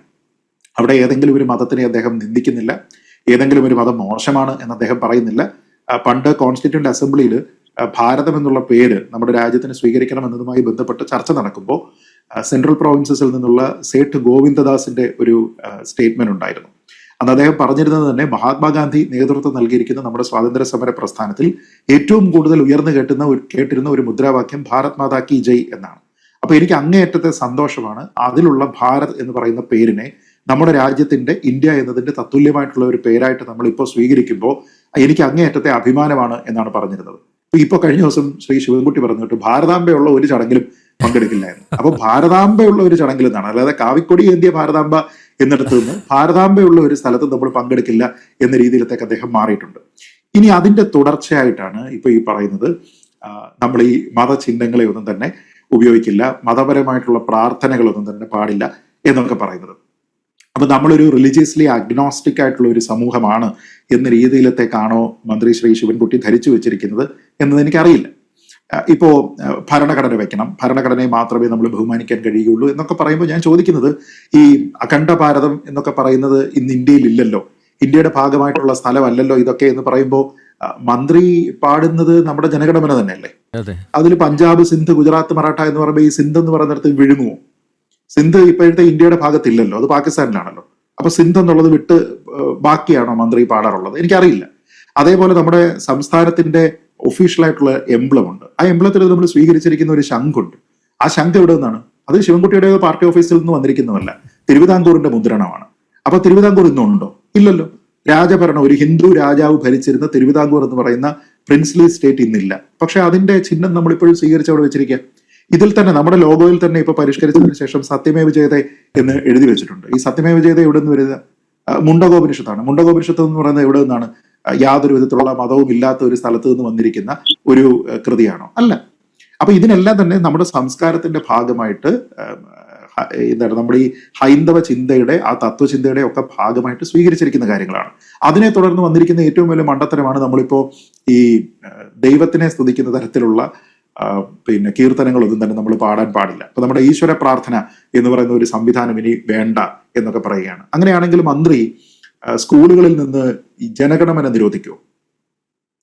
നമ്മുടെ ദേശീയ ഗാനം ജനഗണമനയിൽ പറഞ്ഞിരിക്കുന്നത് ആരെക്കുറിച്ചാണ്? ഭാരതം വിജയിക്കട്ടെ എന്നല്ല അതിൽ പറയുന്നത്, ഭാരത ഭാഗ്യ വിധാതാവ് വിജയിക്കട്ടെ എന്നാണ്.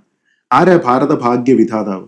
ഭാരതത്തിന് ഭാഗ്യം നൽകുന്ന വിധാതാവാണ്, ഡിസ്പെൻസർ ഓഫ് ഇന്ത്യസ് ഡെസ്റ്റിനി എന്നാണ് പറയുന്നത്. എന്ന് വെച്ചാൽ അത് ആരാണ് എന്നതുമായി ബന്ധപ്പെട്ട് വലിയ വിവാദങ്ങൾ ഉണ്ടായപ്പോൾ 1937-ലും 1939-ലും ഒരു കത്ത് അയക്കുന്ന സമയത്ത് ടാഗോർ തന്നെ പറഞ്ഞു, ഞാനതിൽ പറഞ്ഞിരിക്കുന്നത് ദൈവത്തിനെ കുറിച്ചാണ്, ദൈവത്തിനെ കുറിച്ചാണ് പറഞ്ഞിരിക്കുന്നത്. ഭാരതത്തിന്റെ ഭാഗ്യം നിർണ്ണയിക്കുന്ന ദൈവത്തിനെ, ആ ദൈവത്തിനാണ് നമ്മൾ ജയ് ഹോ അല്ലെങ്കിൽ ജയ ഹേ എന്ന് നമ്മൾ പറയുന്നത്, അല്ലാതെ ഭാരതത്തിനല്ല ജയ് ഹേ പറയുന്നത്. ഈ ഭാരതത്തിന്റെ ഭാഗമായിട്ടുള്ള ഇതിലെ വിവിധ സ്ഥലങ്ങളായിക്കോട്ടെ, ഇതിലെ വെള്ളച്ചാട്ടങ്ങളായിക്കോട്ടെ, ഇതിലെ പ്രകൃതി ആയിക്കോട്ടെ, ഇവിടുത്തെ ഭൂമി ആയിക്കോട്ടെ, ഇതെല്ലാം തന്നെ ഭാരതത്തിന്റെ ഭാഗ്യത്തിന്റെ വിധാതാവിനെ പ്രകീർത്തിക്കുന്നു എന്നാണ് പറയുന്നത്. അപ്പൊ അങ്ങനെയാണെങ്കിൽ ശിവൻകുട്ടി പറയുന്ന കാര്യം അനുസരിച്ചതിന് ശേഷം നമ്മൾ ആദ്യം ബാൻ ചെയ്യേണ്ടത് എന്തിനാണ്? ആദ്യം ബാൻ ചെയ്യേണ്ടത് നമ്മൾ അങ്ങനെയാണെങ്കിൽ ജനഗണമന എന്ന് പറയുന്നത് സ്കൂളിൽ പാടാൻ പാടില്ല എന്നുള്ളതാണ്. അപ്പൊ ഇതൊക്കെ വിവരമില്ലായ്മ കൊണ്ടുണ്ടാകുന്നതാണ്. നമ്മുടെ കൾച്ചർ എന്താണ് എന്നതിനെ കുറിച്ച് മനസ്സിലാക്കാതെ, അതിന്റെ ഭാഗമായിട്ട് നമ്മൾ സ്വീകരിക്കേണ്ടത് കാര്യങ്ങൾ എന്തൊക്കെയാണ് എന്നതിനെ കുറിച്ച് മനസ്സിലാക്കാതെ അതിനെയൊക്കെ എതിർക്കുകയാണ്. കഴിഞ്ഞ കുറച്ചു കാലം മുമ്പ് ശ്രീ അനിൽ ഓർക്കുന്നുണ്ടാവും, അവിടെ പോലീസിനെ വിട്ടിട്ട് പല സ്ഥലങ്ങളിലും അമ്പലങ്ങളിൽ ഈ കാവി കൊടി പാടില്ല, കാവി തോരണങ്ങൾ പാടില്ല എന്ന് പറഞ്ഞിട്ട് ഒരു സംഭവം ഉണ്ടായിരുന്നു. അപ്പൊ ഇവരെന്താ ചെയ്തിരിക്കുന്നതെന്നറിയോ? ഇവർ ഈ RSSന് ഇത് പൂർണ്ണമായിട്ടൊക്കെ കാവി നിറത്തിലേക്ക് എഴുതി കൊടുത്തിരിക്കുക. അപ്പൊ അങ്ങനെയാണെങ്കിൽ നമ്മുടെ ദേശീയ പതാകയുടെ മുകളിലുള്ള സാഫ്രൺ എന്ത് ചെയ്യും? അതിപ്പോ ഏറ്റവും മുകളിലാണല്ലോ, അത് താഴെയും അല്ലല്ലോ, അപ്പൊ ഏറ്റവും മുകളിലാണല്ലോ. അപ്പൊ നമ്മളൊരു ഓർഡർ നോക്കിക്കഴിഞ്ഞാലും ആദ്യം വരുന്നത് അങ്ങനെയാണെങ്കിൽ അതല്ലേ? അപ്പൊ അതെല്ലാം തന്നെ RSSന്റേതാണ് എന്ന് നമ്മൾ പറയുമോ? അത് ആരുടേതാണ്? ആ കാവി നിറം ആരുടേതാണ്? ആ കാവി നിറം ആരുടേതാണോ അത് എന്തിനെയാണോ പ്രതിനിധീകരിക്കുന്നത്? റെജിയുടെ കൂട്ടത്തിലുള്ളവർ കാവിയെടുത്ത് കുരിശുമല ചവിട്ടുന്നുണ്ട്. നോക്കൂ, ഇത് കുറച്ച് കാലം മുമ്പ്, എനിക്ക് തോന്നുന്നു 1-2 വർഷം മുമ്പാണ് ശ്രീ രമേശ് ചെന്നിത്തല പറഞ്ഞിരുന്ന ഒരു പ്രസ്താവനയുണ്ട്. അതായത് ഈ നെറ്റിയിൽ കുറിയിടുകയും കാവി മുണ്ടുടുക്കുകയും ചെയ്യുന്ന ആൾക്കാരെ നിങ്ങൾ RSS ആണ്, ആരും ദൈവത്തെ ഓർത്ത് വ്യാഖ്യാനിക്കണ്ട, നിങ്ങൾ അതിന്റെ അട്ടിപ്പേർ അവകാശം അവർക്ക് കൊടുക്കണ്ട, ഹിന്ദുയിസത്തിന്റെ ഭാഗമാണ്. ഹിന്ദുക്കളാണ് അത് ചെയ്യുന്നത്. അപ്പൊ അതിനകത്തിൽ എല്ലാ ജാതി മത വിഭാഗത്തിലുള്ള ആൾക്കാരും അത് ക്ഷമിക്കണം, എല്ലാ രാഷ്ട്രീയ വിഭാഗത്തിലുള്ള ആൾക്കാരും അത് ചെയ്യുന്നുണ്ടാവും. ഹിന്ദുയിസം എന്ന് പറയുന്ന ഒരു കോമൺ ത്രെഡാണ്. അതാണ് കറക്റ്റ്. ഇന്നത്തെ കാലത്ത് എന്താ വന്നിരിക്കുന്നത്, കയ്യിൽ ആരെങ്കിലും ഒരു രാഖി കിട്ടുന്നു എന്ന് കരുതിക്കോ, അവൻ സംഖ്യയാകുകയാണ് അല്ലേ.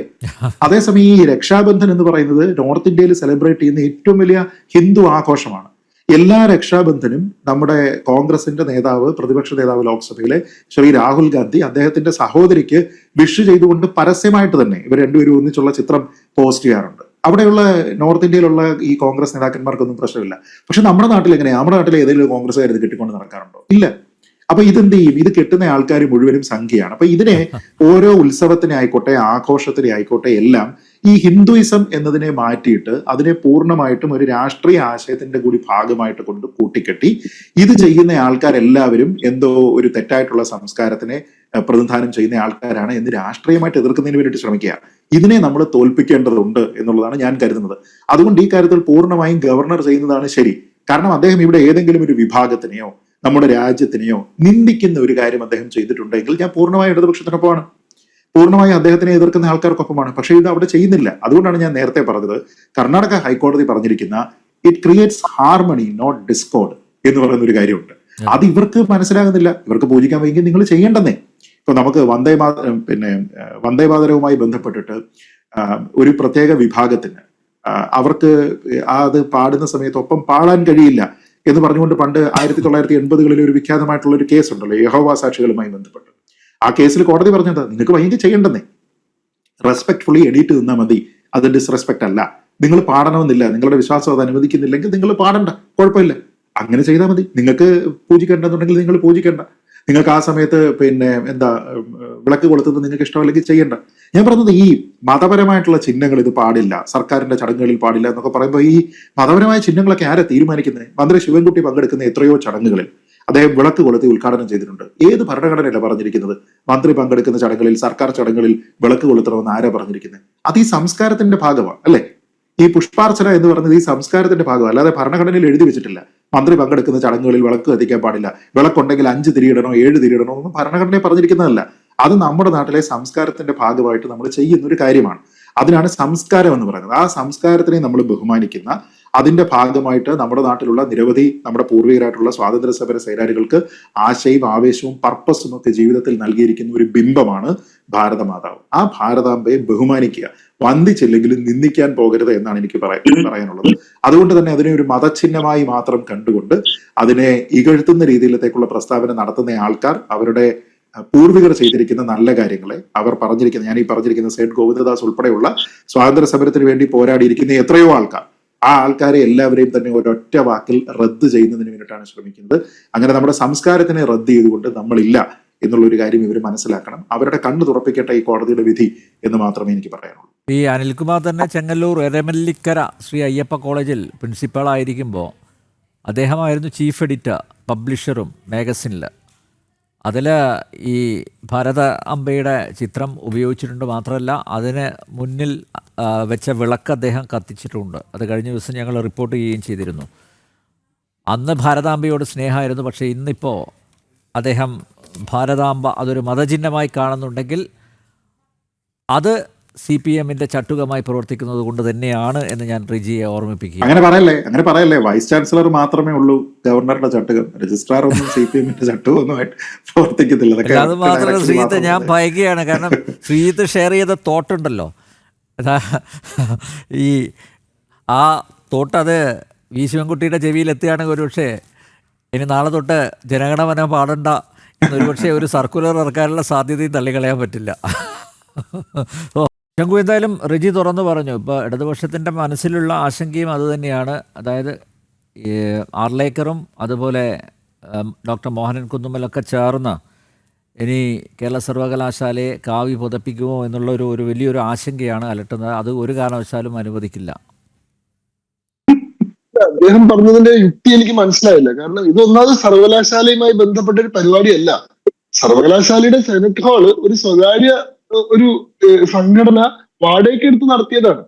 ആ ഹോൾ ഉപയോഗിച്ചു എന്നല്ലാണ്ട് ഇത് സർവകലാശാലയുടെ ഭരണവുമായിട്ടോ സർവകലാശാലയുടെ നടത്തിപ്പുമായിട്ടോ സർവകലാശാലയുടെ നയരൂപീകരണവുമായിട്ടോ ഒന്നും ബന്ധപ്പെട്ടൊരു കാര്യമേ അല്ല. പത്മനാഭ സേവാ സമിതി എന്ന് പറയുന്ന സംഘടന അടിയന്തരാവസ്ഥയുടെ 50ാം വാർഷികവുമായി ബന്ധപ്പെട്ട് ഒരു ചടങ്ങ് സംഘടിപ്പിക്കുന്നു. ആ ചടങ്ങിന് അവിടെ ലഭ്യമായിട്ടുള്ള ഒരു സ്ഥലം, ഇത്രയും ആളുകളെ ഒന്നിച്ചിരുത്താൻ പറ്റിയുള്ള ഒരു സ്ഥലം എന്നുള്ള രീതിയിൽ തിരുവനന്തപുരത്ത് സ്വാഭാവികമായിട്ട് കിട്ടുന്ന ഒരു സ്ഥലമാണ് സെനറ്റ് ഹാൾ എന്ന് പറയുന്നത്. സെനറ്റ് ഹാൾ ഇത്തരം പരിപാടികൾക്ക് വാടകയ്ക്ക് കൊടുക്കാറുണ്ട്. അതുകൊണ്ട് ആ സ്ഥലം അവർ ഉപയോഗിച്ചു. വാടക കൊടുത്ത് ഒരു കെട്ടിടം എടുക്കുന്ന ആൾക്ക് അവരുടെ രീതിയിൽ പരിപാടി അവതരിപ്പിക്കാനുള്ള സ്വാതന്ത്ര്യം ഉണ്ടല്ലോ. ഈ യൂണിവേഴ്സിറ്റിയുടെ ചട്ടങ്ങളിൽ ആകെ പറയുന്ന ഒരു കാര്യം, മതപരമായിട്ടുള്ള കാര്യങ്ങൾക്ക് വേണ്ടിയിട്ട് ഇത് കൊടുക്കാൻ പാടില്ല എന്നുള്ളത് മാത്രമാണ്. രാഷ്ട്രീയ കാര്യങ്ങൾക്ക് കൊടുക്കുന്നതുകൊണ്ട് യാതൊരു ബുദ്ധിമുട്ടുമില്ല. ഇവിടെ മതപരമായിട്ടൊരു കാര്യം നടത്തിയിട്ടില്ല. അത് പൂർണ്ണമായിട്ടും അടിയന്തരാവസ്ഥയുമായി ബന്ധപ്പെട്ട, ഭരണഘടനയുമായി ബന്ധപ്പെട്ട മൗലികാവകാശങ്ങളും മനുഷ്യാവകാശങ്ങളുമായി ബന്ധപ്പെട്ടിട്ടുള്ള ഒരു ചർച്ചയാണ് അവിടെ നടന്നിട്ടുള്ളത്. ആ ചർച്ചയുടെ തുടക്കത്തിൽ അവിടെ ഭാരതാംബയുടെ ചിത്രം വെച്ചിട്ട് ആ സംഘാടകരുടെ യുക്തിക്ക് അനുസരിച്ചിട്ടുള്ള ഒരു ആചരണം അവിടെ സംഘടിപ്പിച്ചു. ഇതിലെന്താണ് മതപരമായിട്ടുള്ള ഒരു പരിപാടിയാണെന്ന് പറഞ്ഞിട്ട് അനുമതി നിഷേധിക്കാൻ മാത്രം ബഹുമാനപ്പെട്ട കോടതിയുടെ ചോദ്യം വളരെ കൃത്യമാണ്. എന്തായിരുന്നു അവിടുത്തെ പ്രകോപനം? ഇങ്ങനെ ഒരു കാര്യം അവിടെ നടക്കുന്ന, ഒരു വിളക്ക് കത്തിച്ചിട്ട് അവിടെ ഒരു പരിപാടി നടത്തുമ്പോഴേക്കും അടിയന്തരമായിട്ട് രജിസ്ട്രാർ ഇരച്ചെത്തിയിട്ട് ചാൻസലർ പങ്കെടുക്കുന്ന പരിപാടിയുടെ അനുമതി അദ്ദേഹം നിഷേധിക്കാന്നൊക്കെ പറഞ്ഞാൽ, ഒന്നാമത് അൾട്രാ വൈറസ് ഓഫീസ് അതോറിറ്റിയാണ് അത് ചെയ്യുന്നത്.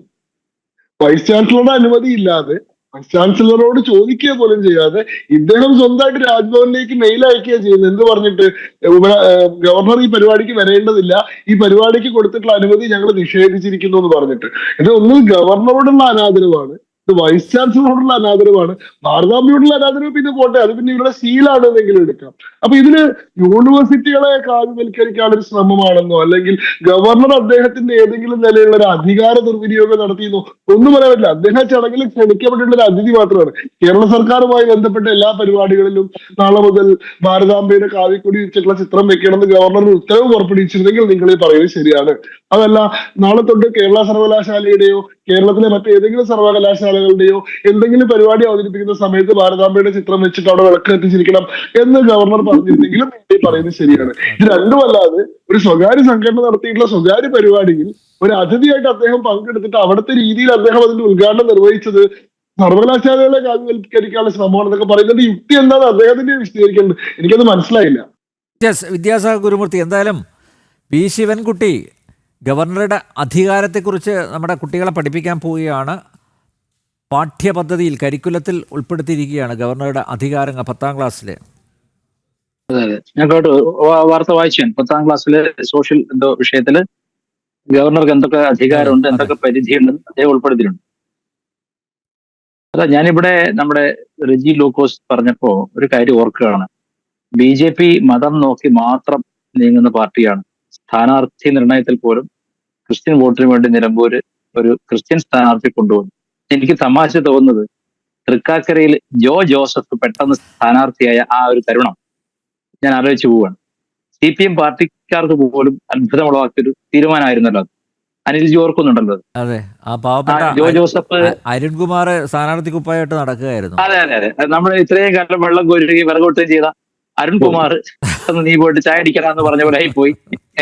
അപ്പോ എല്ലാ രാഷ്ട്രീയ പാർട്ടികളും, ഇപ്പൊ BJP എന്ന് മാത്രമല്ല, എല്ലാ രാഷ്ട്രീയ പാർട്ടികളും മതേതരമെന്ന് പറഞ്ഞാലും ഒരു സ്ഥാനാർത്ഥിയെ നിർണ്ണയിക്കുമ്പോൾ ആ പ്രദേശത്ത് ആർക്കാണോ പ്രാബല്യമുള്ളത്, അല്ലെങ്കിൽ ഒരു കൃത്യമായ വോട്ട് എങ്ങനെ മറിക്കാമെന്ന് നോക്കിയിട്ടല്ലേ സ്ഥാനാർത്ഥി. നമ്മുടെ മണ്ടന്മാരൊന്നുമല്ല, നമ്മൾ തോൽക്കാൻ വേണ്ടി ആരെങ്കിലും നിൽക്കുവോ? ഈ ജയിക്കും നമ്മുടെ മറ്റേ സ്വരാജും അല്ലാതെ തോൽക്കാൻ വേണ്ടി ആരും മത്സരിക്കില്ലല്ലോ, വിവരമുള്ളവരും മത്സരിക്കില്ല. അപ്പൊ അതുകൊണ്ട് അത് വിട്, ആ വിഷയം വിട്ട് എല്ലാവരും മതേതരം എന്ന് പറഞ്ഞാലും സ്ഥാനാർത്ഥി നിർണയത്തിൽ വരുമ്പോൾ സഭ ഇടപെടും, ക്രിസ്തീയ സഭ ഇടപെടും, സമസ്ത ഇടപെടും, SNDP അവരുടെ ആവശ്യം പറയും, NSS പറയും. അതൊക്കെ സ്വാഭാവികമാണ്. അതൊക്കെ കഴമ്പില്ലാത്ത വാദമാണെന്ന് അദ്ദേഹത്തിന് തന്നെ അറിയാം. പക്ഷേ ഇപ്പോൾ അദ്ദേഹം പറഞ്ഞതിന് മുമ്പ് ഒരു വിഷയം പറയാനുള്ളത്, നമ്മുടെ ഇന്ന് അദ്ദേഹം കൊടുത്തിരിക്കുന്ന ഒരു ഇതില് കോടതിയിൽ സമർപ്പിച്ചിരിക്കുന്നത് ഈ ഞാൻ നേരത്തെ പറഞ്ഞപ്പോൾ വൈസ് ചാൻസലർ എന്നായിപ്പോയി, തെറ്റാണ്. രജിസ്ട്രാറുടെ കാര്യമാണ്, അനിൽകുമാറിന്റെ കാര്യമാണ് പറഞ്ഞത്. അതെ, ആ രജിസ്ട്രാർ പറഞ്ഞിരിക്കുന്നത് വളരെ അപകടകരമായ ഒരു സ്റ്റേറ്റ്മെന്റ് എന്താണെന്ന് വെച്ചാല്, അദ്ദേഹം പറഞ്ഞ ശ്രീ പത്മനാഭ സേവാ സമിതി എന്ന് പറയുന്ന ഒരു സംഘടനയുടെയാണ് ഈ പരിപാടി. അപ്പൊ ആദ്യം തന്നെ ഇദ്ദേഹം റിക്വസ്റ്റ് ചെയ്തിരുന്നു അവരോട് ഇത്തരത്തിൽ മതപരമായ ചിഹ്നങ്ങൾ വെക്കരുത് എന്ന് റിക്വസ്റ്റ് ചെയ്തിരുന്നു എന്ന് പറയുകയും ചെയ്തു. അത് കഴിഞ്ഞിട്ട് അദ്ദേഹം ഒരു പ്രധാനപ്പെട്ട വാക്ക് അതെനിക്ക് വളരെ വിഷമം തോന്നി. However, the organizers refused to remove the photograph of Bharat Mata with the saffron flag, which the registrar referred to as a picture of a Hindu goddess. അവിടെ അതിന്റെ വളരെ കൃത്യമായ മുന എങ്ങോട്ടാണ് പോകുന്നത്? രജിസ്ട്രാർ പറയുന്നത് RSSന്റെ അല്ലെങ്കിൽ വിഭാഗീയമായ രാഷ്ട്രീയ സ്വയം സേവക സംഘത്തിന്റെയോ BJPയുടെയോ കൊടിയെന്നല്ല പറയുന്നത്, മറിച്ച് ഭാരതാംബ ഒരു ഹിന്ദു ദേവതയാണെന്നാണ് പറയുന്നത്. അപ്പൊ എത്രത്തോളം ചരിത്രത്തോടുള്ള നിന്ദയും അവമതിപ്പുമുള്ള ഒരാളാണ് ഈ രജിസ്ട്രാർ എന്ന ഒരു അടിമ എന്ന് മനസ്സിലാക്കേണ്ടി വരികയാണ്. കാരണം ഈ രാജ്യത്ത് രവീന്ദ്രനാഥ് ടാഗോർ മുതൽ അല്ലെങ്കിൽ ബങ്കിം ചന്ദ്ര ചാറ്റർജിയുടെ ആനന്ദമഠം മുതൽ ഇങ്ങോട്ട് ഈ ഭാരതാംബയെ ദുർഗയെന്നും കാളിയെന്നും ആരാധിച്ച് ഇത് ഈ രാഷ്ട്രത്തിന്റെ ഓരോ കണത്തിലും ചേർന്നിരിക്കുന്ന ഇത് പെറ്റമ്മയാണെന്ന ബോധത്തെയല്ലേ അദ്ദേഹം ചോദ്യം ചെയ്യുന്നത്. ഇവിടെ ഞാൻ ചോദിക്കട്ടെ, ഈ രാജ്യത്തിനെതിരെ ഒരു അറ്റാക്ക് പാകിസ്ഥാന്റെ മിലിറ്റൻസ് നടത്തിയപ്പോൾ ഈ രാജ്യത്ത് നിന്ന് OIC വരെ പോയിട്ട് വളരെ അഭിമാനപൂർവ്വം ഈ രാജ്യത്തെ പറ്റി പറഞ്ഞത്. OICയുടെ വെളിവിന്റെ ഒരു 100-ലൊന്നും ഇല്ലാത്ത ഒരാളല്ലേ ഇവിടെ ഒരു യൂണിവേഴ്സിറ്റിയിൽ രജിസ്ട്രാർ ആയിട്ടിരിക്കുന്നത്. അദ്ദേഹം ബ്ലേറ്റന്റ് ആയിട്ട് പറയാണ് ഒരു ഹിന്ദു ഗോഡസിനെയാണ് വെച്ചിരിക്കുന്നത് കോടതിയിൽ പറയുകയാണെന്ന് പറയുന്നത്. എന്താണ് അതിന്റെ അർത്ഥം?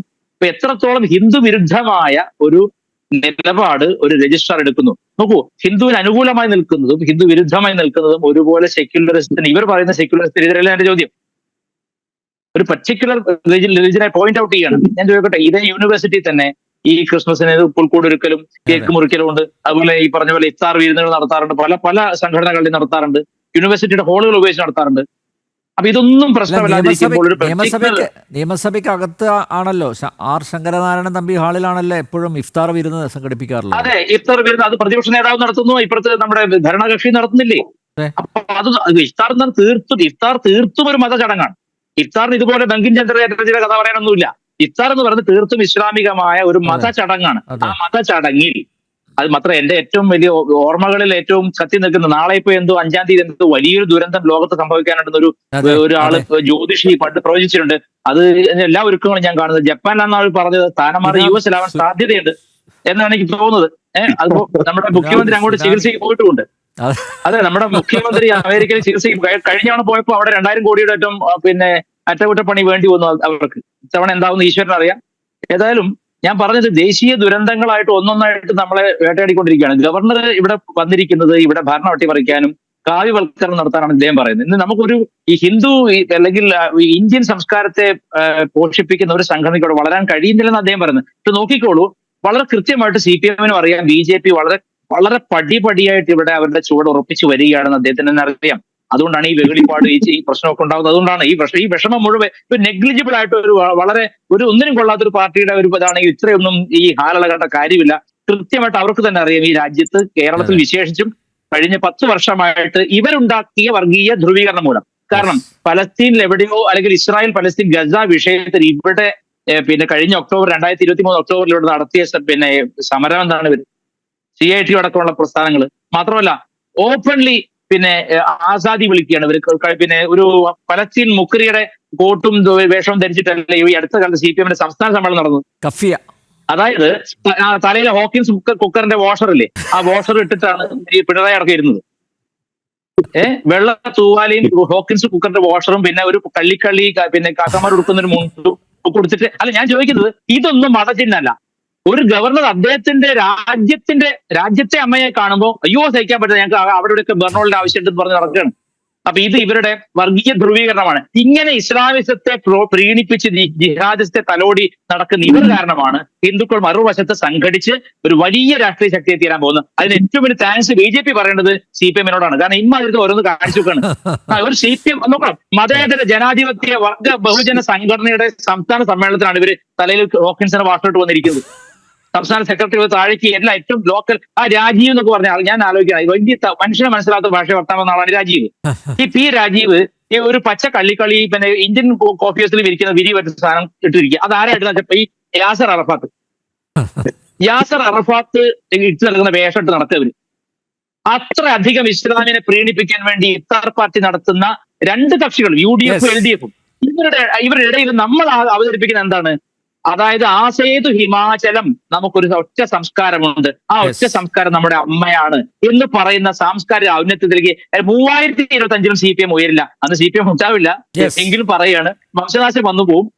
ഏതായാലും ഇതുകൊണ്ട് ഉണരേണ്ടത് ജനങ്ങളാണ്. മനസ്സിലാക്കുക എത്രത്തോളം ഹിന്ദു വിരുദ്ധമാണ്, എത്രത്തോളം രാഷ്ട്രവിരുദ്ധമാണ് ഈ കട്ടിംഗ് സൗത്തുകാരുടെ മനസ്ഥിതി എന്ന് മനസ്സിലാക്കി വെച്ചാൽ മാത്രം മതി. ഓക്കെ റെജി, ഒരു മറുപടി പെട്ടെന്ന് 1 മിനിറ്റ് അവസാനിപ്പിക്കേണ്ടതുകൊണ്ടാ. അല്ല, ഭാരതാംബയെ സ്നേഹിക്കുകയോ പൂജിക്കുകയോ ചെയ്യാനുള്ള അവകാശം അവർക്കുണ്ട്, ഞങ്ങൾ നിഷേധിക്കുന്നില്ല. പക്ഷെ സെനറ്റുകൾ വെച്ച് നടത്താൻ പാടില്ലെന്ന് പറഞ്ഞില്ല. പിന്നെ വേറൊരു കാര്യം പ്രധാനപ്പെട്ട അപ്പൊ പോയിന്റ്, ക്രിസ്മസ് കരോൾ നടത്തിയോ? അല്ല നിൽക്കൂ പ്ലീസ്, വേറൊരു പ്രധാനപ്പെട്ട പോയിന്റ് ഉണ്ട്. ബഹുമാനപ്പെട്ട ഗവർണർ അർലേക്കർ അദ്ദേഹത്തിന്റെ റൂമിൽ ഈ ഭാരതാംബയുടെ മുമ്പിൽ തിരികൊളുത്തി പൂജിക്കുന്ന ഒരു ചിത്രം അല്ലാതെ വിഷ്വൽ സഹിതം പുറത്തു വന്നിട്ടുണ്ട്. എല്ലാ പരിപാടിക്കും അത് ചെയ്യുമെന്നും പറഞ്ഞിട്ടുണ്ട്. പക്ഷേ ഇന്ത്യയുടെ ഇന്ത്യയുടെ ഭൂപടത്തിൽ പാകിസ്ഥാനെ വെച്ചിട്ടുണ്ട്. അപ്പൊ ഇന്ത്യയുടെ പാകിസ്ഥാനാണ് കൂടുതൽ നിങ്ങൾ പൂജിക്കണം. അപ്പൊ നിങ്ങളുടെ കപട രാജ്യസ്നേഹമാണ് ഞങ്ങൾ ചോദ്യം ചെയ്യുന്നത്. അങ്ങനെയാണെന്നുണ്ടെങ്കിൽ പാകിസ്ഥാനെതിരെ പാകിസ്ഥാൻ ഗുണങ്ങൾ പറഞ്ഞു പറയപ്പോ ഇത് എന്റെ പൊന്നു സുഹൃത്തെ, ദയവായിട്ട് ഞാനൊന്ന് പറഞ്ഞു പൂർത്തിരിക്കട്ടെ. താങ്കൾ സംസാരിക്കുമ്പോൾ ഞാൻ മിണ്ടിയോ? ഞാൻ താങ്കളോട് ആദ്യം ഒരു ചർച്ച പങ്കെടുത്തത്. അവസാനിപ്പിക്കാം റിജി. അങ്ങനെയാണെന്നുണ്ടെങ്കിൽ പിന്നെ ഈ രാജ്യത്തെ നിരന്തരം ദ്രോഹിക്കുകയും ഈ രാജ്യമായിട്ട് യുദ്ധത്തിൽ ഏർപ്പെടുകയും ചെയ്ത പാകിസ്ഥാനെതിരെ 7 ഡെലിഗേറ്റ്സിനെ പാർലമെന്റ് മെമ്പർമാരെ 45 രാജ്യങ്ങൾ വിട്ടതെന്തിനാ? നിങ്ങളെ ഈ രാജ്യത്ത് ഈ പാകിസ്ഥാൻ ഉൾപ്പെടുന്ന ഇന്ത്യയുടെ ഭൂപടം പൂജിക്കുമ്പോൾ ഞങ്ങൾക്ക് ലജ്ജ തോന്നുന്നു. നിങ്ങളുടെ രാജ്യസ്നേഹം ഒരു കാപട്യമാണ്, കപടതയാണ്. ഇതേ ഞങ്ങൾ ചോദ്യം ചെയ്യുന്നുള്ളൂ. പിന്നെ അതിനകത്തെ സാരി എടുത്ത ഇന്ത്യയുടെ കാവ്യക്കൊടി, ഇന്ത്യക്ക് ഒരു കൊടിയുണ്ട്, അത് ദേശീയ പതാക, അതിനകത്ത് കാവ്യമുണ്ടോ? ഇത്രേ പറയാറുള്ളൂ ഇതിനകത്ത്. എന്തായാലും VC സസ്പെൻഡ് ചെയ്തിട്ടും ഒരു ഉളുപ്പുമില്ലാതെ കേരള സർവകലാശാല ആസ്ഥാനത്ത് SFI ഗുണ്ടകളുടെയും നെറികെട്ട ഇടത് സിൻഡിക്കേറ്റ് അംഗങ്ങളുടെയും സംരക്ഷണയിൽ വന്നിരിക്കുന്ന മുൻ രജിസ്ട്രാർ ഹൈക്കോടതി പരാമർശങ്ങളുടെ അടിസ്ഥാനത്തിലെങ്കിലും ആ കസേരയിൽ നിന്നും ഇറങ്ങിപ്പോകണം.